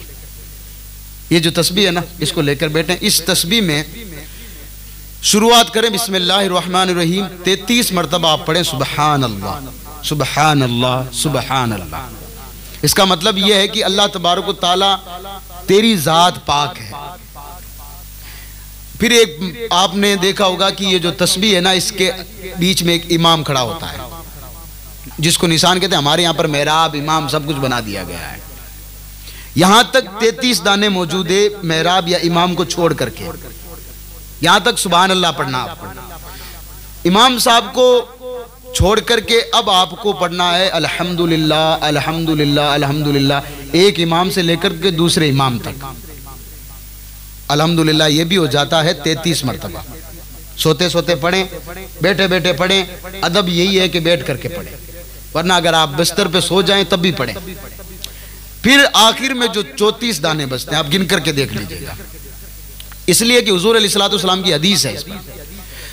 अब ये 34 मरतबा क्या पढ़ना है, यानी दूसरा इमाम आपने पार कर लिया, दूसरा इमाम के पार करती जो पहला दाना है ना, उसके पढ़ना है अल्हम्दुलिल्लाह अल्हम्दुलिल्लाह अल्हम्दुलिल्लाह। आका अलैहिस्सलातु वस्सलाम ने हजरत फातिमा तो ज़हरा रदी अल्लाह ताला अन्हा, आका अलैहिस्सलातु वस्सलाम की साहबजादी हजरत फातिमा, जिनके शौहर का नाम हजरत अली मुर्तज़ा रदी अल्लाह ताला अन्हु, जन्नती जो है मतलब आप यूँ समझ लें कि सरदार हैं, और 2 बेटे हैं, हज़रत इमाम हसन, इमाम हुसैन। तीसरे बेटे का नाम है हज़रत ज़ैनुल आबिदीन रज़ी अल्लाह ताला अन्हु। जितने भी आले जो सैयदों की औलाद है उन्हीं की औलाद है। आज पूरी दुनिया में जो आप देख रहे हैं उन्हीं की औलाद है हज़रत ज़ैनुल आबिदीन, क्योंकि करबला में ये बीमार थे, ये बीमार थे, इनको जो है इजाज़त नहीं दी गई कि ये जाएं। इमाम हसन के एक बच्चे थे, साहबजादे थे, उन्होंने इजाज़त मांगी, उन्होंने भी इजाज़त दे दी इमाम हुसैन रज़ी अल्लाह ताला अन्हु। वो हज़रत फातिमा तो ज़हरा रज़ी अल्लाह ताला एक दिन आका अलैहिस्सलातु वस्सलाम की बारगाह में कहा कि मैं खुद चक्की चला करके धान पीसती हूँ, पानी खुद कुएं से निकाल के लाती हूँ, खुद खाना बनाती हूँ, लोगों के घरों में देख रही नौकरानियां है, मेरे छाले पड़ गए, या रसूलल्लाह मुझे भी नौकरानी दे दीजिए। आका का एक इशारा होता है, सहाबाए किराम अपने घर वाले पूरा घर ला कर रख देते। सुना होगा हज़रत अबू बकर की रिवायत वो आपने। आका अलैहिस्सलाम ने पूछा किसके पास कितना ले आओ। हज़रत उमर ने कहा मौका अच्छा है आज, अबू बकर से आगे निकल करके देख ही लेते हैं। हज़रत उमर गए, कहा कि घर में कितना सामान है सब इकट्ठा करो। इकट्ठा किया, आधा हिस्सा किया, आधा घर वालों को छोड़ के आ गए, आधा आका अलैहिस्सलाम की बारगाह में ले आए।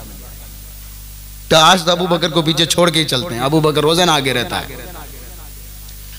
आका अलैहिस्सलाम ने पूछा उमर क्या लाए हो? कहा या रसूलल्लाह आधा जो है घर वालों के लिए छोड़ के आया हूँ, आधा यहाँ लेके आ गया। अबू बकर क्या लाए हो? कहा या रसूलल्लाह सब ले आया हूँ, अल्लाह उसके रसूल को घर में छोड़ के आया हूँ। इसलिए अम्मा आयशा जब आका अलैहिस्सलाम की गोद में भी सो रही है और सवाल ऐसा करती या रसूलल्लाह आसमान के तारों के बराबर किसी की नेकियां है, अम्मा आयशा जानती है ये बताने वाला है, सवाल उसी से पूछा जाता है। अकीदा अम्मा आयशा से लो, किसी और से नहीं कि हुजूर जानते हैं कि नहीं जानते हैं। अम्मा आयशा कहती या रसूलल्लाह आसमान के तारों के बराबर किसी की नेकियां है? आका अलैहिस्सलाम फरमाते हैं।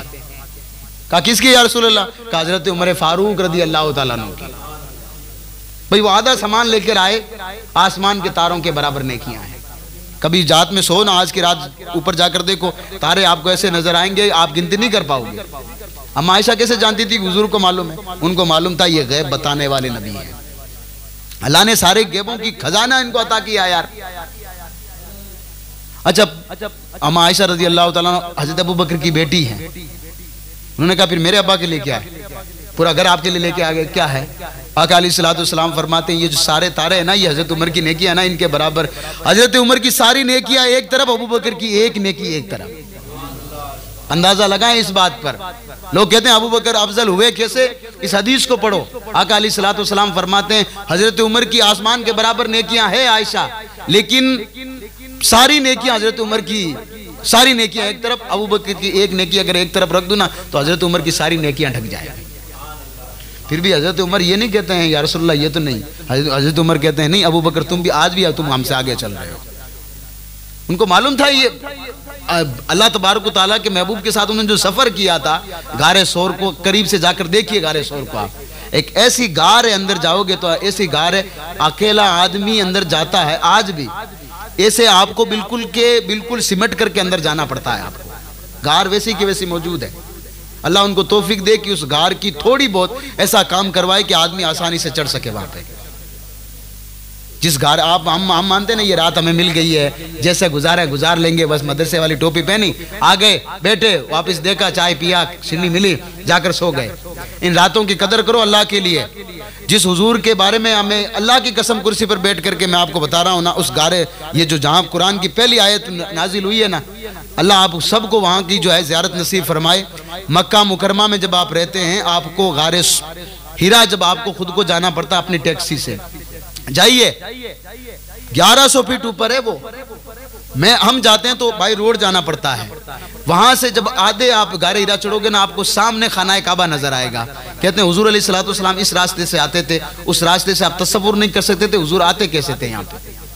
हम जब जाते हैं तो 3 मरतबा हमें बीच में आराम करना पड़ता है, पानी पीना पड़ता है, तब जाकर के एक आध बिस्किट खाते हैं, तब जाकर के हम ऊपर पहुंच पाते हैं। सेंटर में जब जाते हैं तो देखते हैं गार बनी हुई है और कहते हैं कि यहाँ पर हुजूर बैठे थे, सामने दरवाजा है, जिब्राइल यहाँ आया करते थे।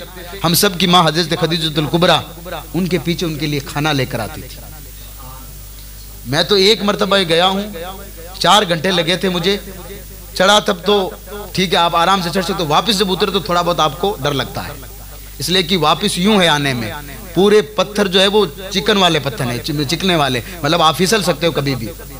मैं ये सोच कर के हैरान था, आका अलैहिस्सलातु वस्सलाम के बारे में था, यहाँ दिन में 5 मरतबा आते जाते थे आका अलैहिस्सलातु वस्सलाम। उस गार में बैठ करके जब आप आ जाते थे, लोगों आप बताते नहीं थे, 2-2 दिन उस गार में बैठ जाते थे। सहाबा इकराम आका अलैहिस्सलातु वस्सलाम को ढूंढा करते थे। तो फिर सहाबा इकराम को ये बात बताई जाती थी कि हुजूर उस गार में मौजूद है। फिर सहाबा कहते थे हम खुशबू से पहचान लेते थे। एक दिन कहते हैं कि जब हम गए तो एक बकरियां चराने वाला शख्स था, हमने उनसे पूछा कि हमारे नबी को देखा? उसने कहा तुम्हारे नबी को तो नहीं देखा मैंने, लेकिन इस गार में से रोने की आवाज आती जिससे मेरी बकरियां नहीं चल पाती। इस गार में किसी आदमी के रोने की आवाज ऐसी आती है जैसे हांडी में कोई जो है मतलब गोश्त पकता हो, मेरी बकरियां नहीं चर पाती है। रीजन पूछा गया, आका अलैहिस्सलातु वस्सलाम रोते किसके लिए हैं? तो हम जैसे लोगों के लिए जिनको इन रातों की कदर नहीं है। 700 मरतबा रब सामने है, आका सामने है। 700 मरतबा रब को इतने करीब से देखा, तीर और कमान की मिसाल कुरान ने दी है उस महबूब के बारे में। हमारे इतना करीब हुआ जैसे तुम्हारे हाथ में तीर कमान है, इतना हमारे करीब हुआ। फिर उसने हमें देखा, हमने उससे बात की, 700 मरतबा पूछा महबूब क्या चाहिए? एक ही बात है, अल्लाह तबारक व तआला मेरी जो उम्मत है उसकी तो बख्शिश कर देना। 700 मरतबा सवाल होता भाई, 700 मरतबा एक ही जवाब है। अब जब 700 मरतबा का निचोड़ निकाल करके आका अलैहिस्सलातु वस्सलाम वापिस पलट रहे हैं ना, अल्लाह फरमाता है महबूब 50 वक्त की नमाज है, दे देना, पढ़ लेंगे, इसको पढ़ते रहेंगे तो मैं उनसे राजी होता रहूंगा। ये सारी चीजें आपको सबने सुन रखा है। मैं जब आप वहां जाओगे तब आपको पता चलेगा। यहाँ कुरान, यहाँ किताब बैठकर आसान है सब कुछ समझना। जाइए उस बीरे गरज के पास, एक नॉर्मल सा कुआं है, पानी आज भी जारी है वहां का, लोग वहां से शिफा के लिए पानी लेकर आते हैं। मैं जिस वक्त गया था, मैंने आप में से किसी को वीडियो भेजा होगा, तो वहां पर काम चल रहा था उस वक्त, तो अंदर नहीं जाने दिया जाता था। उस कुएं के बारे में हुजूर ने फरमाया, इस कुएं के पानी से साहबा मुझे गुस्ल देना है, आखिरी गुस्ल इसी से देना है। बीरे गर्ज कहते हैं उसको। हजरत सलमान फारसी जब ईमान लाते हैं, सारी चीजें देखने के बाद कहते हैं या रसूलल्लाह आजाद करवा लीजिए, अब छोड़ नहीं रहा मुझे। एक चीज कहता, छोड़ दूंगा, 300 खजूर के दरख्त लगा दे, फिर उनकी सेवा कर, यहां तक कि उसकी खजूरें लगनी शुरू हो जाए तो मैं तुझे आजाद कर दूंगा। सलमान फारसी कहते हैं या रसूलल्लाह ऐसा जमाना, मैं आपसे मिलूंगा कि नहीं मिलूंगा? आका अलैहिस्सलातु वस्सलाम करम करें, रात में आका अलैहिस्सलातु वस्सलाम गए, जो है मतलब 300 खजूर के दरख्त लगाए। सुबह आया वो आगे जो आदमी जो उनका जो है मतलब यहूदी जिसके गुलाम थे हजरत सलमान फारसी, सुबह आता है, देखता 300 दरख्त खड़े हैं, उन पर खजूरें लगी हुई है। हजरत सलमान फारसी कहते या रसूलल्लाह ये कैसे? आका अलैहिस्सलातु वस्सलाम ने तुम्हें तो फरमाया ना जुदाई अब सही नहीं जा रही है। हाय हाय, ये करम है आका अलैहिस्सलातु वस्सलाम का। आप अपनी आंखों से जाकर देखोगे, बाग मौजूद है आज भी, बाग। और मैंने पहली मर्तबा पूरे मक्का में एक जगह मैंने जमीन से इतना पानी निकलते हुए देखा, उस बाग में। ये हजरत सलमान फारसी का बाग लोग कहते हैं, पास में किसी साहबी का घर है, वैसा का वैसा मौजूद है। उन लोगों ने इन रातों की कदर की तो अल्लाह तबारक व तआला ने ऐसे मुल्क में भी उनको जिंदा रखा हुआ है जहां पर वो लोग उनको मानते भी नहीं है। एक बात आपको और बता दो, अल्लाह तबारक व तआला जिसको जहां रखे ना, ये बात याद रखें, अल्लाह तबारक व तआला ने वहां वो चीजें रखी। आप जाइए, जिस तरफ जाओगे ना आपको अल्लाह की कुदरत नजर आएगी। और दूसरी बात यह कि आप गुनाहों का तस्वुर तो वहां कर ही नहीं सकते भाई। जो अगर कोई लोग झूठ बोल लेते हैं तो मुझे नहीं समझ में आता कि मक्का की सरजमीन पर कोई झूठ बोलता है।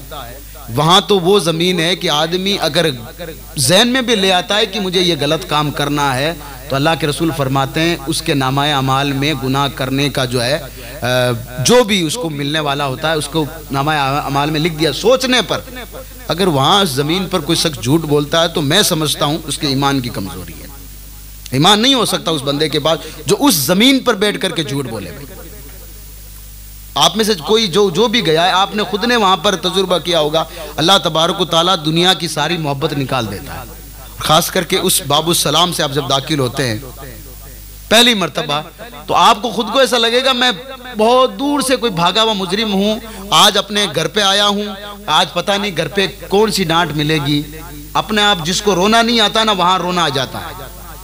क्यों नहीं आता भाई? हुजूर की बारगाह में पहुंचे हैं, बहुत तड़प थी या रसूलल्लाह, आपकी मिलादुन नबी सल्लल्लाहु अलैहि वसल्लम पर किसी ने हमजोता आज तक समझौता नहीं किया, इल्म गैब पर आज तक समझौता नहीं किया। या रसूलल्लाह जैसा आपको आपके रब ने बनाया वैसा हम मानते हैं। फिर अल्लाह के रसूल अलैहिस्सलातु वस्सलाम आप भी तो हमें जानते हैं, क्योंकि हम तो उस कायल हैं कि दूर व नज़दीक के सुनने वाले वो काने लाले करामत पे लाखों सलाम। या रसूलल्लाह हम तो वही है, जुम्मा हो या कोई भी हो, जब तक हम आप पर सलाम नहीं पढ़ते हमारी तो महफिल ही हम मानते हैं कि काबिल कबूल नहीं है। हज़रत उमर मानते थे वो दुआ भी अल्लाह की बारगाह में कबूल नहीं होती है जिस दुआ के पहले और दुआ के बाद में अल्लाह के रसूल पर दरूद नहीं पढ़ा जाता है। तो ये रातें जब भी मिलती है तो पहला मर्तबा आप पहला काम करें कुरान पढ़ें और ये तस्बीह फातिमा। तो हज़रत फातिमा जब गई तो कहा मेरे हाथ में छाले पड़े हुए, एक नौकरानी का बंदोबस्त कीजिए। आका ने फरमाया सब्र करेगी तो एक ऐसा नुस्खा देता हूँ जिसे अल्लाह भी राजी होगा, और अगर तुम्हारे गुनाह समंदर के झाग के बराबर भी होंगे ना अल्लाह उसको माफ कर देगा। अब क्या चाहती है? तो वो अल्लाह के रसूल की बेटी थी, उनको मालूम था दुनिया की जिंदगी कितनी है। कहा रसूलल्लाह फिर वो वजीफा बता दीजिए। इसलिए हम लोग हज़रत फातिमा को आज फातिमा फातिमा कह करके हमारे घरों में हम अपनी परदादी को भूल गए होंगे, फातिमा को नहीं भूलेंगे। और अल्लाह तबारक व तआला हमारी नस्लों में ये जो फातिमा नाम है ये जिंदा रखे, अकीदा बना के रखना। कयामत के दिन यही लोग काम आने वाले, बाकी जो लोग आपको इनसे अलग करने वाले वो लोग कयामत के दिन आपके काम नहीं आएंगे। यही वो लोग हैं, ये लोग हैं इमाम हसन इमाम हुसैन के, ये तो जन्नती जवानों के सरदार है, इनके बगैर तो कोई जन्नत में नहीं जाएगा भाई। अब जब उनकी माँ से अगर तुम झगड़ा करके बैठे हो तो वो बेटे जिनको अल्लाह ने जन्नत के सरदार बनाया वो माँ से पूछेंगे नहीं इसको भेजना है कि नहीं भेजना है? भाई हम तो उनके गुलाम है, ये बात याद रखना। हाँ, ये अकीदा बना के रखना। वो के तो आका अलैहिस्सलातु वस्सलाम ने ये तस्बीह जो भी मैंने बताई थी ना, 33 मरतबा फातिमा हर नमाज के बाद में, 33 मरतबा सुभान अल्लाह, 33 मरतबा अल्हम्दुलिल्लाह, 34 मरतबा अल्लाहु अकबर पढ़ लेना। अल्लाह तुम्हारी थकान भी दूर करेगा, अल्लाह तुम्हारे गुनाहों को भी माफ कर देगा। अच्छा, इसकी एक और छोटा सा रीजन और भी बता देता हूँ। ये जो अल्लाहु अकबर जब 34 मरतबा पढ़ते हो, इसकी एक रिवायत में आता है कि एक मरतबा जब बंदा कहता है अल्लाहु अकबर, तो मदीना में एक पहाड़ है जिसको ओहद का पहाड़ कहा जाता है। हुजूर अलैहिस्सलातु मदीना मुनव्वरा के जो चारों तरफ पहाड़ है ना, वो एक ही ओहद का पहाड़ है। अल्लाह के रसूल अलैहिस्सलातु वस्सलाम ने उस पहाड़ के बारे में क्या फरमाया जानते हो? कहा मैं इससे मोहब्बत करता हूँ, ये मुझसे मोहब्बत करता है, और कयामत के दिन अल्लाह इसको जन्नत में मेरे साथ रखेगा। वो पहाड़ है ये जिसको ओहद का पहाड़ कहा जाता। फरमाते हैं कि जो कोई बंदा एक मरतबा कहता ना अल्लाहु अकबर, या अल्लाह, या सुबहान अल्लाह, कोई भी अगर कहे यानी अल्लाह का जिक्र करे, अल्लाह उसके ओहद पहाड़ के वजन के बराबर उसके नामाए अमाल में नेकियां लिखता है। जिन लोगों ने ओहद पहाड़ नहीं देखा है ना, मैं आपको बता देता हूँ पूरा मदीना मुनव्वरा उसी ओहद पहाड़ से घिरा हुआ है, सिर्फ थोड़ी सी जगह को छोड़ करके। अब उसका वजन कितना होगा यार? भाई पहाड़ का वजन कौन कर सकता है? मैं तो कह रहा हूं मेरे आका ने जो मिसालें दी है ना, आज तक लोग सोच रहे हैं कि लोग कहते हैं ना इल्म गैब नहीं है। आप, मैं कह रहा हूं पहले ये काम करें, ओहद पहाड़ का वजन बराबर कर लें, फिर मुस्लिम शरीफ की हदीस का इनकार कर दें, आपको पता चल जाएगा हुजूर के पास इल्म गैब है कितना। भाई मिसाल ही ऐसी दी है, ऐसी मिसाल दी है। भाई मिसाल क्यों ना दे? एक शख्स है, साहबा पूछते हैं, एक शख्स या रसूलल्लाह, एक शख्स हुजूर जिक्र कर रहे हैं एक शख्स का, एक शख्स था अल्लाह ने उसको 1000 साल की उम्र दे दी। तो उसने अपनी उम्र को काम कैसे लिया? दिन में रोजे रखता था, रात में अल्लाह की इबादत करता था। रोजे की हालत में अगर उसके पास कोई कंप्लेन आ जाती थी कि कोई जालिम है जो किसी पर जुल्म करा, तो रोजे की हालत में उसे जाकर वो जो है लड़ पड़ता था। पूछा गया, साहबा कराम बैठे हुए थे, तो कहा 1000 साल की उम्र है क्या? हाँ। 1000 साल इबादत कर ली क्या? एक साहबी खड़े हुए, या रसूलल्लाह हमारी तो 60 साल की उम्र है, हो सकता है कि कल कोई जंग उसमें शहीद हो जाए, हम 80 साल के 100 साल के हो जाए, फिर ये 1000 साल हमें कैसे मिलेंगे? कैसे मिलेंगे ये? अब जब ये तड़प जब पैदा होती ना अल्लाह तबारक ताला की बारगाह में, तो वो साहबा थे सामने जो थे ना, वो जो बात कहते थे ना, अल्लाह तबारक ताला जिब्राइल को फौरन भेज देता था, ये मेरे नबी सल्लल्लाहु अलैहि वसल्लम के साथी है, साहबा साथी को कहते हैं। ये जो कह रहा है इनकी बात पहले मुकम्मल कर। अब एक आदमी बनी इसराइल के एक आदमी का जिक्र आका कर रहे हैं, का ये एक बंदा था, 1000 साल की अल्लाह ने उसको उम्र दी थी, और दिन में रोजे रखा करता था, रात में इबादत करता था। अगर कोई बीच में कोई भी उसके पास इंसाफ मांगने को आता था, जालिम होता तो उससे लड़ लेता था, रोजे की हालत। साहबा बताओ उसके बाद नेकियां कितनी होगी? एक साहबी कहते हैं या रसूलल्लाह फिर हमारे पास तो कुछ है ही नहीं। अरे आपके पास क्या नहीं है, अल्लाह के रसूल को आपने नहीं देखा, लेकिन वो एक ये मानते थे अपने आप में। अब वो एक ने कहा कि या रसूलल्लाह फिर ये तो ऐसा तो हमें भी चाहिए, हमारी उम्र तो बहुत कम है। हजरत जिब्राइल आए और रमजान की जो 21वीं 23वीं 25वीं 27वीं 29वीं इसमें से एक लैलतुल कद्र जिसको हमारे इमाम आजम कहते हैं कि सबसे जो बेहतरीन रात है वो 27वीं रात है। अब इस रात की आका अलैहिस्सलाम मिसाल कैसे दी? इतनी खूबसूरत मिसाल दी, आका ने मिसाल दी, उससे पहले कुरान ने मिसाल दे दी। कुरान कहता है वमा अदराका मा लैलतुल कद्र, तुम क्या जानते हो ये लैलतुल कद्र क्या है? ये लैलतुल कद्र 1000 रातों से अफजल है। अब वो साहबा समझ गए कि बात तो यहाँ मुकम्मल हो चुकी है। आका फरमाते हैं अल्लाह ने माह रमज़ान के आखिरी 10वें रोज़े में तुम्हें, आखिरी 10 जो है 10 रोज़ों में 10 दिनों में तुम्हें एक रात दे दी है। अगर तुम खड़े होकर के अल्लाह की इबादत करोगे, अल्लाह तुम्हें 1000 साल की इबादत करने का सवाब अता करेगा। बात यहाँ पर होती है, हर चीज़ को आका अलैहिस्सलाम ने खोल करके बयान किया है।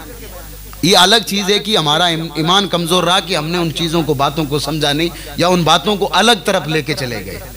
जहां पर हुजूर ने पूछा जिब्राइल ये क्या है, हमने वहां कह दिया। अगर आका को ये मालूम होता तो जिब्राइल ये क्या क्यों पूछते? इसमें भी बहुत बड़ी हिकमत है। इसमें पूछने की हिकमत यह है कि आका अलैहिस्सलाम इतने मेहरबान थे कि लोगों को ये ना लगे कि जिब्राइल फरिश्तों का सरदार होते हैं तो अल्लाह के नबी उनको पूछते नहीं। अल्लाह के नबी हजरत जिब्राइल का भी दिल रखने के लिए जिब्राइल से भी सवाल कर लेते थे।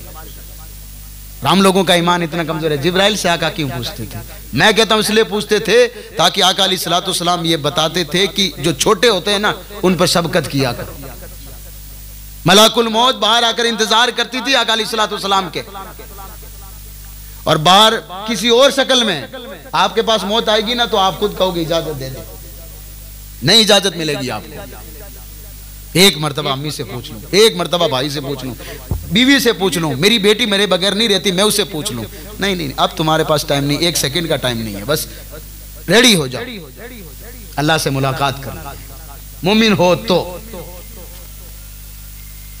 अब लेकिन आका अलैहिस्सलाम जब आराम फरमा रहे हैं, बाहर मलाकुल मौत फरिश्ता किसी और की शक्ल में, हजरत फातिमा की 3 मर्तबा मैंने देखा एक शख्स बाहर खड़ा है। कहा अंदर है आपके अब्बा जी? का नहीं अंदर नहीं। कहा अंदर है, आराम फरमा रहे, वो बाहर खड़े हैं फरिश्ते। हुजूर ने पूछा बेटी बाहर कौन है? का कोई एक शख्स खड़ा है, वो कह रहा है कि अंदर अल्लाह के नबी है कि नहीं है। तो हुजूर फरमाते हैं बेटी बाहर जो खड़ा है ना वो कोई आम शख्स नहीं है, इजराइल मलाकुल मौत है, वो मलाकुल मौत है, अंदर आने दो। आप अंदाजा लगाएं वो हमारे नबी सल्लल्लाहु अलैहि वसल्लम।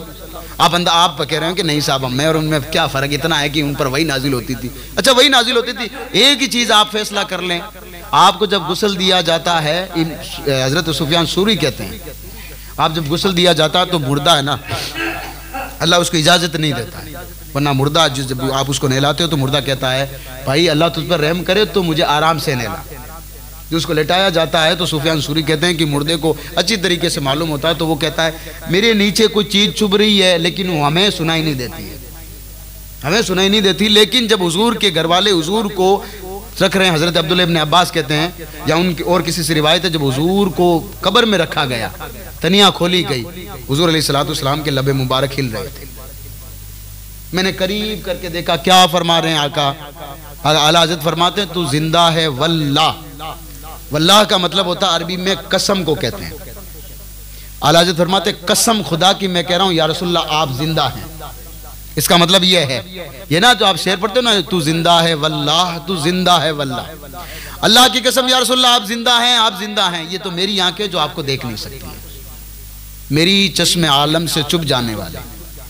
आका अलैहिस्सलाम के लबे मुबारक हिल रहे थे कफन का। मैंने जब चेहरे को कफन हटाया, एक ही आवाज आ रही थी, या ए अल्लाह मेरी उम्मत को बख्श देना। आखिरी वक्त में बताइए क्या मामला, मतलब हमने क्या दिया। और फिर भी हमारे लिए इतनी बड़ी बशारत। रात में मैं रिवायत पढ़ रहा था, आका अलैहिस्सलाम ने, मैंने रात में एक प्रोग्राम में रिवायत बयान की थी। आका अलैहिस्सलाम ने फरमाया एक वक्त आएगा साहब, उन लोगों ने जो है, मतलब उन लोगों को मैं सलाम पेश करता हूँ आका अलैहिस्सलाम, और वो मेरे भाई होंगे, वो मेरे भाई होंगे। कुछ लोग कहते हैं ना रसूल हमारे भाई की तरह, उस हदीस को इस तरह मत लो, हदीस को लो अदब के तकाजे में। हदीस कभी भी आपको इल्म की बात ले ली हो ना तो अदब से जो है मतलब दामन को फैलाओ, हदीस ऐसे नहीं मिलती है। पूछो हजरत इमाम ये क्या नाम शाफी से, कभी मदीना नहीं छोड़ा जब से इमाम बने, मदीना नहीं छोड़ा। पूछा गया मदीना छोड़ के नहीं रहे हो, कहा कि हो सकता मदीना छोड़ू और बाहर अल्लाह का हुक्म मौत का हुक्म आ जाए, मदीना छोड़कर मरना ही नहीं चाहता हूं। कभी सवारी नहीं की, कभी कहा उस रास्ते पर कैसे मैं सवार हो जाऊं जिस पर आका चला करते थे। एक आदमी का तकवा अगर चल लेते तो गुनाह नहीं है भाई। आज टैक्सी से आप जाते हैं, दूर होते हैं, जाना पड़ता है आपको, थकान वरना हो जाती है। किताब जब खोलते थे तो ऐसे किताब नहीं खोलते थे कि ऐसे किताब खोलते थे और बाएं ऊंची रखते थे। पूछा जाता था किताब ऐसे क्यों खोलते हो, का किताब का पन्ना का आवाज भी मैं नहीं चाहता कि पन्ने की आवाज से हुजूर को तकलीफ हो। इमाम शाफी रहमतुल्लाह ताला अलैह, जिसके बारे में ये कहते हैं कि कहते थे इमाम शाफी का कौल है कि हमारा हुजूर के अलावा हर किसी से इख्तलाफ हो सकता। पढ़े ना इमाम शाफी से, अदब तो ले इमाम शाफी से। वो इमाम शाफी रदी अल्लाह ताला आका अलैहिस्सलातु वस्सलाम क्या तो पूछा कि भाई वो हमारे आका ने फरमाया मैं उनको सलाम पेश करता हूँ, वो हमारे भाई है। तो साहबा जो साथ में थे ना उन्होंने कहा रसूल हम आपके भाई नहीं। आका अलैहिस्सलाम फरमाया तुम हमारे साथी हो, तुमने हमें देखा है, मैं मुझ पर कुरान नाजिल होता था तुमने देखा, मैं खाना काबा को तवाफ करता था तुमने मुझे देखा, मैंने जो जो चीजें तुम्हें बताई तुमने देखी आंखों से, हत्ता की आखिरी खुतबा मैंने तुम्हारे सामने दिया तब भी तुमने मुझे देखा। 1.25 लाख सहाबा इकराम का आखिरी खुतबा है हज का, जो हुजूर ने आखिरी हज किया था ना, इसके बाद में फरमाया इसके बाद मैं तुमसे मुलाकात नहीं कर पाऊंगा, इल्म गैब नहीं है तो क्या आखिरी खुतबा यही है पूरा, मैं तुमसे मुलाकात नहीं कर पाऊंगा। कहने का मतलब यह था कि हुजूर फरमाते हैं अगली साल में नहीं रहूंगा। आखिरी खुतबा जिसको ये लोग कहते हैं कि सही मुस्लिम में है, बुखारी में, सब में है, तो फिर मानो ना यार। हुजूर फरमाते हैं मैं अगली साल तुम्हारे बीच में नहीं रहूंगा। ये जो अल्लाह का दीन है ना मैंने तुम तक पहुंचा दिया, अब तुम्हारी जिम्मेदारी बनती है कि तुम आगे लोगों तक पहुंचाओ। और 1.25 लाख लोग हैं, कोई माइक नहीं था, कोई माइक नहीं था, लेकिन कहते हैं कि अल्लाह ने हुजूर की आवाज को इतना बुलंद किया था कि हर एक साहबी ये सोच रहा है जैसे कि हुजूर मेरी कान में आकर के बात कर रहे हैं। ये था हुजूर अलैहिस्सलाम। अरे मैं हुजूर की जात कम कैसे हो सकती है, अल्लाह ने उनको हबीब बनाया यार। आप उस दिन जलवे देखना जिस वक्त कयामत की घड़ी होगी, जब हुजूर को लाया जाएगा ना, उस वक्त आप देखना काश मैशर के जब उनकी आमद हो। और आला हजरत फरमाते हैं काश, क्या फरमाते हैं, काश, काश कहते हैं, आला हजरत कहते हैं काश मैशर में जब आका अलैहिस्सलातु वस्सलाम को लाया जाए, फिर कहते हैं कि मुझसे खिदमत के कुदसी कहे हाँ रजा। कुदसी कहते हैं फरिश्तों को, फरिश्ते लाने वाले हैं हुजूर को। फिर फरिश्ते कहते हैं आला ए इमाम अहमद रजा, जो मुस्तफ़ा जाने रहमत तुम पढ़ा करते थे ना, अब मुस्तफ़ा पर पढ़ा करो। यह आला हजरत का अकीदा था। और मैं फिर से कह रहा हूं आला हजरत का जो अकीदा है ना वो हकीकत में अकीदा है, बाकी जितने सारे बातिल है। आला हजरत के अकीदे से समझौता ना तो कल करना। कोई भी आकर कहे कि आला हजरत के पास क्या था, तो एक बार आप कहते ना सरकार आला हजरत को पढ़े, पहले सरकार आला हजरत को हम नहीं, आला हजरत का 2 मरतबा दूसरा जब हज करने गए थे, दूसरा हज करने जब गए थे ना, सिर्फ हज करना ही जरूरी नहीं था। एक बहुत बड़ी सामने एक प्रॉब्लम थी, वो ये थी कि एक शख्स था जिसने नबी होने का दावा कर दिया, गुलाम अहमद कादियानी। आला हजरत ने कह दिया ये भाई इस्लाम से खारिज है। साथ में 4 लोग और थे, किसी ने कहा हुजूर को दीवार पीछे का इल्म गैब नहीं है, किसी ने कह दिया हुजूर हमारी तरह है, किसी ने कहा हुजूर का ख्याल नमाज नहीं आना चाहिए। 4 लोगों के और खिलाफ आला हजरत ने कह दिया भाई फतवा लगा दिया। वहां पे उन लोगों ने जाकर के, क्योंकि उनका घर वहीं पर है, उन्होंने जाकर कहा कि वो बरेली का अहमद रजा हम पर फतवा लगा चुका है। उन लोगों ने कहा कि आने दो हज पर, हम उनसे बात करते हैं। किताब है बहुत बड़ी हिसामुल हरमैन, पढ़िए उसको जाकर के। वहां जाकर कहा कि अहमद रजा आप ही हो? कहा मैं। कहा कि फिर 5 लोगों पर आपने फतवे दिए, उनका जवाब देना पड़ेगा। अल्लाह तबारक व तआला ने क्या मतलब जो इल्म दिया मेरे आला हजरत को। आला हजरत ने एक सवाल बांधा, पहले पढ़िए उसको, हिसामुल हरमैन को जाकर के, इंटरनेट पे मौजूद है। पहले सवाल बांधा कि उस शख्स के बारे में आप सब क्या कहते हो जो ये कहता हो कि हुजूर अलैहिस्सलातु वस्सलाम के बाद कोई नबी आ सकता है। उस शख्स के बारे में क्या कहते हो जो ये कहता है कि बैल और गधे का ख्याल लाओ तो नमाज हो जाएगी, लेकिन अगर हुजूर का ख्याल लाओ तो नमाज नहीं होगी। शख्स के बारे में क्या कहते हो? कहता है कि अल्लाह झूठ बोल सकता है। उस शख्स के बारे में तुम क्या कहते हो जो ये कहता हो कि हुजूर पाक सल्लल्लाहु अलैहि वसल्लम को पीठ पीछे का इल्म गैब नहीं है। अब उन लोगों को, वो लोग थे अरबी, आला हजरत की जब अरबी उन्होंने देखी ना तो उनकी छुट्टियां जो ना लंबी हो गई। कहा ये जवाब कैसा हो सकता है। आला हजरत ने फिर कहा कि आका अलैहिस्सलातु वस्सलाम फरमाते हैं तुम अपनी नमाजों में जब खड़े हो ना सही से खड़े हुआ करो। मैं तुम्हारे आगे भी देखता हूँ, तुमको पीछे भी देखता हूँ, दाएं भी देखता हूँ, बाएं भी देखता हूँ। अब वो हदीस से तो इनकार नहीं कर सकते। 340 वहां के अरब के उलमा ने आला हजरत के फतवे पर मोहर लगाई है। कहा कि हाँ वो लोग जो है ना वो लोग ईमान से खारिज है। अगर कोई नहीं मानता है उनको या उनको अपना कोई बड़ा मानता है तो वो भी ईमान से खारिज है। वो आला हजरत अलैहि रहमत व रिज़वान। अरब में जब सिक्का चला करता था, नोट पर बहस चली का कागज का लेन देन इस्लाम में करना कैसा है। वहां के जो बड़े बड़े लोग थे ना, आप जाकर इंटरनेट पर जाकर पढ़िएगा आला हजरत के बारे में। ये जरूरी नहीं है कि लोग एहसान माने किसी का, ये बात याद रखें। आप में से बहुत सारे लोगों पर एहसान किया होगा, आज वो लोग आपके एहसान से फरामोश हो चुके हैं। आला हजरत अलैहि रहमत व रिज़वान की बारगाह में सवाल रखा गया तो आला हजरत ने कहा ये कौन सा कोई बड़ा सवाल है, कागज का इस्तेमाल कर सकते हो आप लोग। तो अरब के लोगों ने कहा भाई अहमद रजा नाम का शख्स है, 5 लोगों को दरवाजे से बाहर कर चुका है, ऐसा कलम चलाता है कि आज तो कोई कलम नहीं चला पाया है, सवाल उसी के पास भेजो। अरब से सवाल उठ करके इंडिया आता है।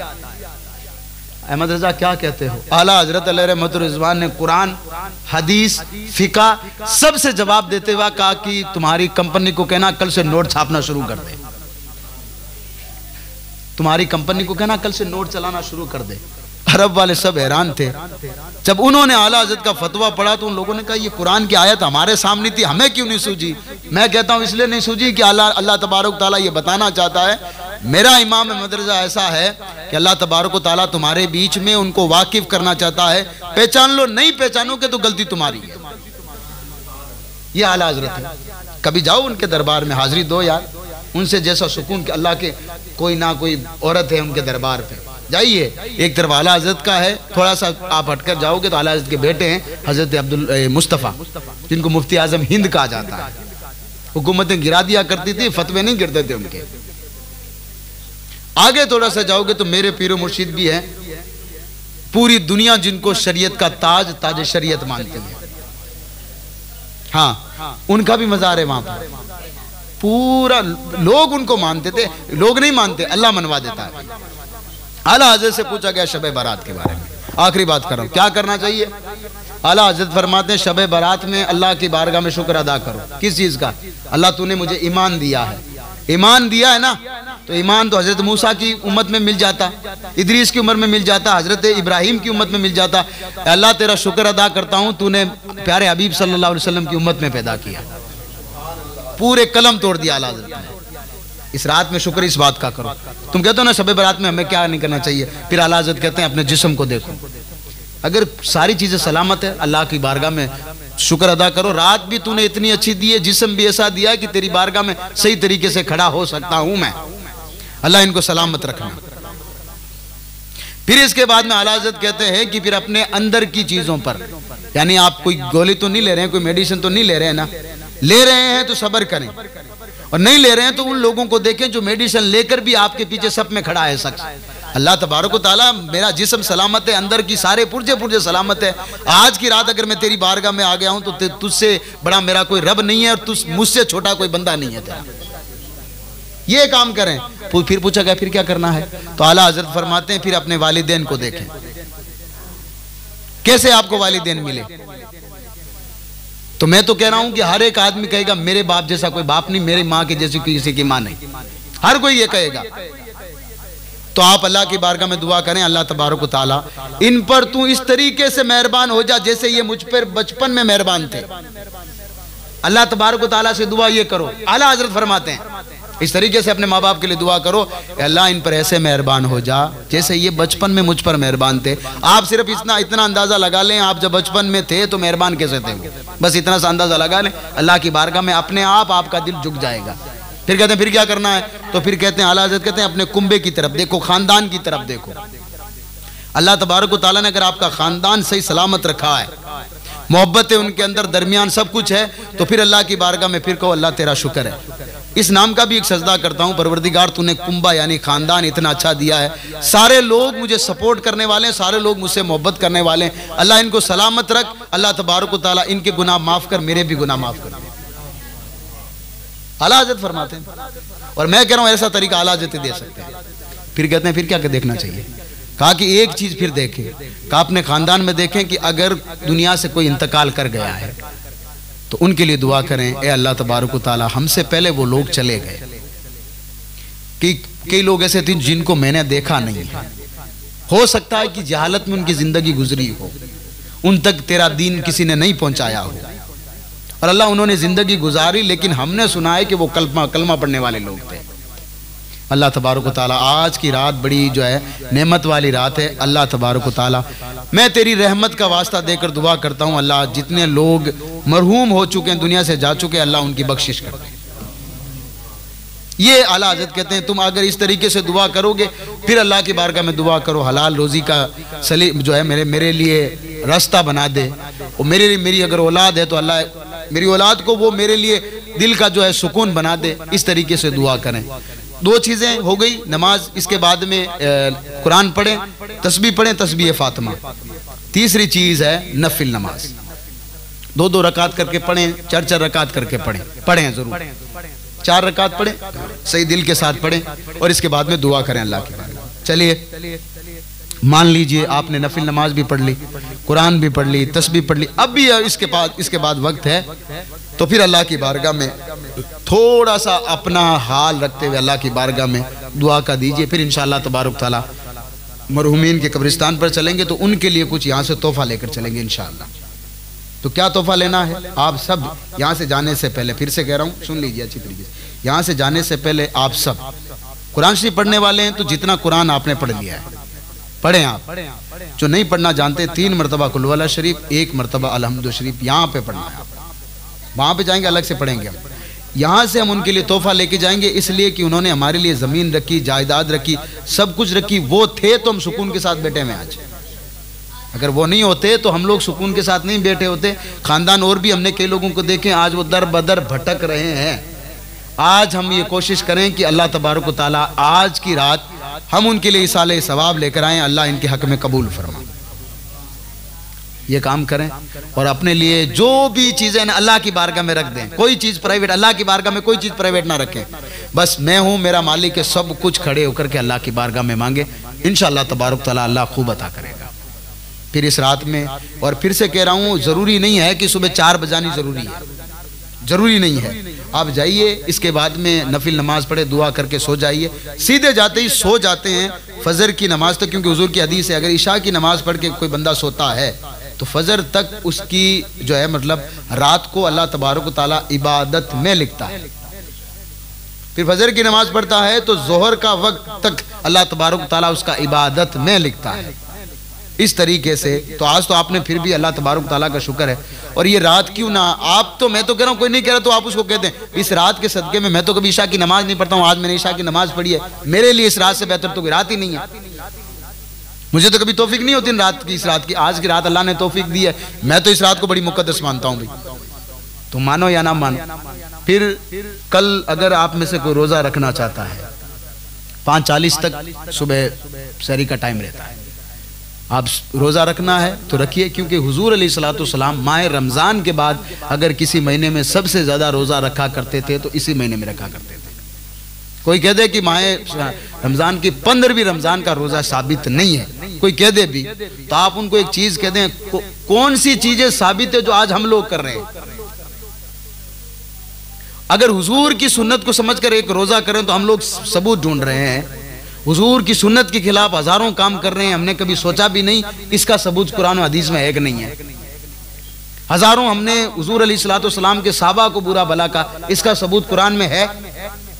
उनको कहना कैसा है, कयामत के दिन वहां पर जब पकड़ होगी ना, तो इसलिए याद रखें उसी की बात माने जो आला हजरत के मसलक पर हो, आला हजरत के मसलक पर हो। और मैं तो फिर कह रहा हूं, मैं तो जब तक जिंदा हूं आला हजरत अलैहि रहमतुर रिज़वान के मसलक से डोरा नहीं टूट सकता, फाइनल है।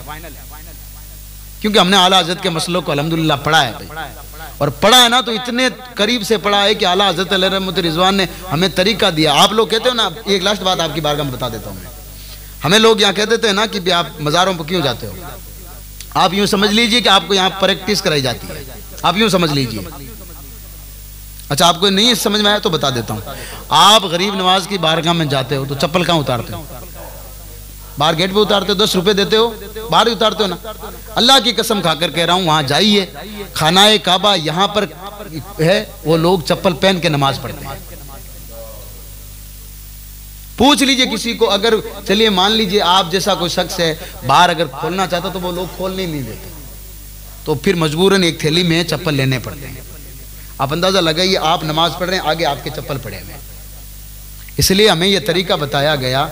मैं तो वहां पर, मुझे जब कोई कहता तो मैं तो कहता था वहां तो हम भाई, छोटी सी हमारे पास दरगाह है बाबा बदरुद्दीन शाह रहमतुल्लाहि ताला अलैह की, भाई मज़ार से 20 फीट हम दूर चप्पल खोल के फिर हम जाते हैं। यहाँ तो अल्लाह तबारक व तआला का घर है, पूरी गली में अगर हम पैदल पाँव चले तो कोई टेंशन नहीं है। लेकिन वहाँ आपको ये करना भी पड़ता है कि अगर आपको पेशाब की आदत हो जाती है तो वहाँ पेशाब के लिए चप्पल अलग से नहीं मिलते हैं, तो चप्पल आपको साथ में रखने पड़ेंगे। तो कोशिश ये करें, यहाँ हमें सब कुछ बताया जाता है। ये तरीका है अल्लाह के वलियों की बारगाह में हाजिरी देने का। मस्जिद नबी में जाओगे तो वहाँ तो इससे भी ज़्यादा बुरा हाल है चोरों का। वहाँ जाओगे, आका अलैहिस्सलातु वस्सलाम का जो मेन जो मज़ार पाक है, वहाँ जो लोग सिक्योरिटी के लिए जो खड़े होते हैं ना, अल्लाह उन लोगों को सलामत रखे, वो लोग मौजे में रहते हैं। मैंने करीब से देखा उनको। और बाकी जितने भी लोग हैं, टूटी फूटी वही चप्पल जो अभी नीचे एकदम वॉशरूम बना हुआ है, चाचा जी इनसे पूछ लीजिएगा, चारों तरफ वॉशरूम बने हुए नीचे अंडरग्राउंड में, वही वॉशरूम के चप्पल इस्तेमाल करके सीधे गुंबद खजरा के करीब चले जाते हैं। आदमी गवारा कैसे करता है यार। हम तो गेट के बाहर चप्पल खोलते थे, कोई बात नहीं, अगर आज गुम जाएगा तो वहां से चप्पल ले जाता कौन, ये बताइए मुझे। कोई नहीं ले जाता आपके चप्पल वहां से। ये आपको वसवसा शैतान दिलाएगा कि चप्पल ले जाएगा, चप्पल कोई नहीं ले जाता। हम खुद बाहर चप्पल, जो बाहर इस्तिंजा वगैरह करने के बाद जहाँ पहला पानी पीने की दीवार में आपको टूटियां लगी होती है, वहां नीचे चप्पल खोल दें, कोई नहीं उठाता है आपके चप्पल। वहां लोग जो है गुंबद खजरा से, उन लोगों को कोई मोहब्बत नहीं। आप बताइए दीन से क्या मोहब्बत है उन लोगों को। ये तो मैं जब तक किताबों पढ़ता था तो लोग फिर कहते थे भाई ये लोग आपके लिए झूठ बोल रहे। अल्लाह की कसम कह रहा हूँ, आंखों से देख कर तब की बात कर रहा हूँ। और उनके लिए ना तो कोई अल्लाह का घर कोई मान्य रखता है, ना अल्लाह के रसूल का घर मान्य रखता है। उनके लिए मान्य क्या रखता है जानते हैं? उनके लिए मान्य ये रखता है कि अगर उनसे अच्छी कोई व्याकरण से अरबी बोल दे तो वो लोग उसका जो है मतलब इतना भी वो बर्दाश्त नहीं कर पाते हैं कि मैं इस आदमी से जो है मतलब दोबारा प्यार से बात कर सकूं। ऐसे वो लोग हैं वहाँ पे। इसलिए वहाँ वो लोग काम आएंगे जो आपके आसपास के लोग होते हैं, जो आपकी ज़बान को समझते हैं ना, वो लोग आपके काम आएंगे। आप उनसे जब बात करोगे तब आपको पता चलेगा कि जो लोग आपके आसपास हैं वो आपके कितने कदरदान हैं। हम तो ख़ानदान को नहीं गिनते, हम तो पास पड़ोस के नहीं गिनते ना। वहाँ जब जाओगे ना दूसरे मुल्क के, आपकी ज़बान को समझते हो ना, तो आपका दिल, आपकी रूह खुश हो जाती। मेरी बोली बोलने वाला शख्स आया यार, आप उसको बेटा बुला करके भले वहाँ का सिक्का भारी हो फिर भी उसका आप चाय पिलाते। मेरी ज़बान का बोलने वाला शख्स आया, ये अल्लाह की नेमत है। वहां पर तो आप आला हज़रत, हमें तो यहाँ बता दिया कि जाओ तो कितना 4 कदम दूर रहना है, बताया ना हमें 4 कदम दूर रहना है। हुजूर सईदी सरकार आला हज़रत ने रोज़ाए मुबारक कितना हमसे दूर रहता है। आप पूछ लीजिए किसी को भी, जो दरवाज़ा है ना तकरीबन मेरे हिसाब से हम आपके और आप बीच में, आप खास करके 5 टाइम में बाबू सलाम से आप निकल सकते हो। कभी भी जैसी नमाज खत्म होती है सीधा उधर ले जाते हैं आपको, निकल जाए वहाँ से सीधा ज़ियारत करते हुए। पहले मेंबर आएगा हुजूर अलैहिस्सलातु वस्सलाम का, जिस पर बैठकर आका अलैहिस्सलातु वस्सलाम खुतबा दिया करते थे। मस्जिद नबवी का मेंबर है ये। आप देखोगे ना आपको सारी चीज़ें याद आ जाएगी। यार ये तो वही चीज़, यही तो वही मेंबर है जिस पर हुजूर बैठा करते थे। फिर सहाबाए किराम सवाल करते थे, फिर एक वो साहबी आता है, हुजूर कहते हैं करीब हो, फिर वो करीब हुआ, फिर करीब हो, यहाँ तक कि वो साहबी कहते हैं मैं हुजूर के इतना करीब हुआ कि हुजूर का जो घुटना है मेरे घुटने से लगने लगा। हमें सारी वो चीज़ें वहाँ हदीस याद आती है। फिर हम थोड़ा सा आगे जाते हैं ना, फिर वो सुनहरी जालियाँ नज़र आती है जिससे इंसान बेकाबू हो जाता है कि फिर बस अब यहाँ पहुँच गया हूँ ना, बाकी चीज़ें मिले या ना मिले बस यहाँ मैं पहुँच गया, फाइनल बात है, यहाँ पहुँच गया हूँ, यही बहुत है मेरे लिए। आप सैयदना अबू बकर सिद्दीक़ की बारगाह में सलाम पेश करते हैं। फिर इसके बाद में आका हुजूर अलैहिस्सलातु वस्सलाम, वहाँ पर आपको तकरीबन आप आराम से अगर खड़े होते हैं 10 मिनट आपको आराम से दिए जाते हैं। आराम से खड़े हो जाइए। मैं उम्रा की बात कर रहा हूँ, हज के दिनों की मैं बात नहीं कर रहा हूँ। उम्रा की आपको 10 मिनट वहाँ आप आराम से खड़े होकर के, क्योंकि लोग अपना वक्त ले लेते हैं, वो लोग हालांकि निकालने की कोशिश करते हैं लेकिन लोग ले लेते हैं वक्त। वहाँ पर आपको इस तरीके से टाइम निकालना है कि हुजूर अलैहिस्सलाम की बारगाह में, या रसूलल्लाह आया हूँ, आपकी मेहरबानी, आप मेहरबानी करते रहें, मैं यहाँ आता रहूँ। या रसूलल्लाह अगर मैं ना भी आऊँ तो क़यामत के दिन इतना याद रखना कि मैं आपकी कब्र अनवर पर हाजिर हुआ हूँ। और आपकी एक हदीस है या रसूलल्लाह, जो मेरी कब्र पर हाजिर हुआ मेरी शफाअत उस पर वाजिब हो जाती है। गुनहगार हूँ या रसूलल्लाह, लेकिन मैं जिनके साथ आया ना ये भी मेरे साथ हैं, या रसूलल्लाह इनकी भी शफाअत करना, मेरी भी शफाअत ज़रूर करना। साथ में गवाह हज़रत अबू बकर को बनाए, हज़रत उमर को गवाह बनाए। ए अबू बकर सिद्दीक आप गवाह रहना, ए उमर आप गवाह रहना, मैं यहाँ हाजिर हुआ था। वहाँ से आप निकलें, फिर कोई टेंशन नहीं है। अल्लाह तबारक व तआला का वो घर है और वो अल्लाह के रसूल का घर है। तो उन लोगों ने हमें ये रात दी है, रात बड़ी फजीलत वाली है। वक्त ज़्यादा हो गया है, आप लोग वज़ू बनाएं, कुरान शरीफ पढ़ने वाले कुरान शरीफ पढ़ें, तस्बीह वाले तस्बीह पढ़ें। अगर आपको अकेले में नमाज पढ़नी तो ऊपर चले जाएं, सलात व तस्बीह किसी को पढ़नी तो वो भी पढ़ें। फिर इसके बाद में इंशाअल्लाह तबारक तआला आप जिस वक्त कहेंगे कब्रिस्तान इंशाअल्लाह तबारक तआला चलेंगे। जिसको रोज़ा रखना है वो रोज़ा रखिए। और कल रोज़ा जब रखो तो हज़रत इमाम हज़रत अस्कलानी कहते हैं कि मगरिब के वक्त बैठकर हुजूर पर 3 मरतबा दुरूद, खास दुरूद पढ़िए।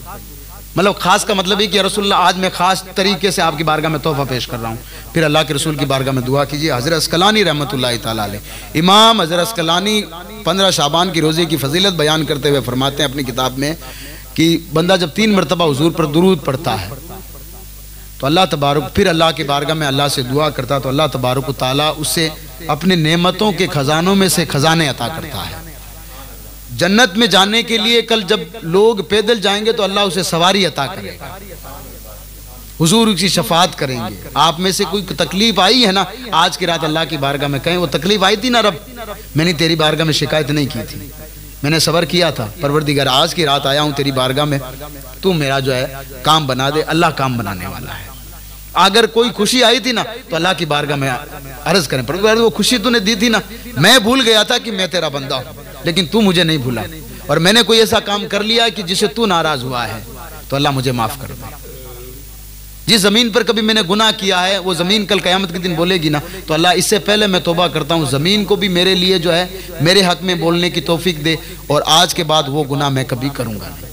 ये ऐसी रात है, इस पर आप बात करें इंशाअल्लाह तबारक व तआला। अल्लाह आप सबको जो है खूब जो है अपनी रोज़ी अता करेगा, अपनी बरकतें अता करेगा। अल्लाह हमारी सारी दुआओं को अपनी बारगाह में कबूल करेगा, इसलिए कि वो हमारा मालिक है साहब।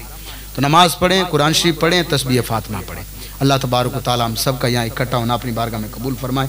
2 शेर सलातो सलाम का पढ़ लेते हैं। फातिहा पढ़ने के बाद में आप जो है बाहर थोड़ा सा जो अपना जो रिलैक्स होना चाहते रिलैक्स होकर के आइए, रात को वेस्ट मत कीजिए। फिर आप में से अगर कोई जाना चाहता भी है तो काम कीजिए। सोते वक्त तस्बीह फातिमा 1 या 2 या 3 मरतबा ज़रूर पढ़ लीजिएगा। इसकी बहुत बड़ी फजीलत आई है। इसकी फजीलत ये, अगर आपके गुनाह झाग के बराबर भी हैं, अल्लाह आपके गुनाहों को माफ़ कर देता है। ये बात मैं नहीं कह रहा हूँ, ये बात अल्लाह के रसूल ने कही है साहब। उन्होंने जो कहा है ना, आज तक तो किसी पत्थर के मील ने भी जो है मतलब उनका रास्ता नहीं काटा है, ना क़यामत तक कोई काट पाएगा। अल्लाह तबारक व तआला अमल करने की तौफीक रफ़ीक अता फरमाए। अस्सलामु अलैकुम व रहमतुल्लाह।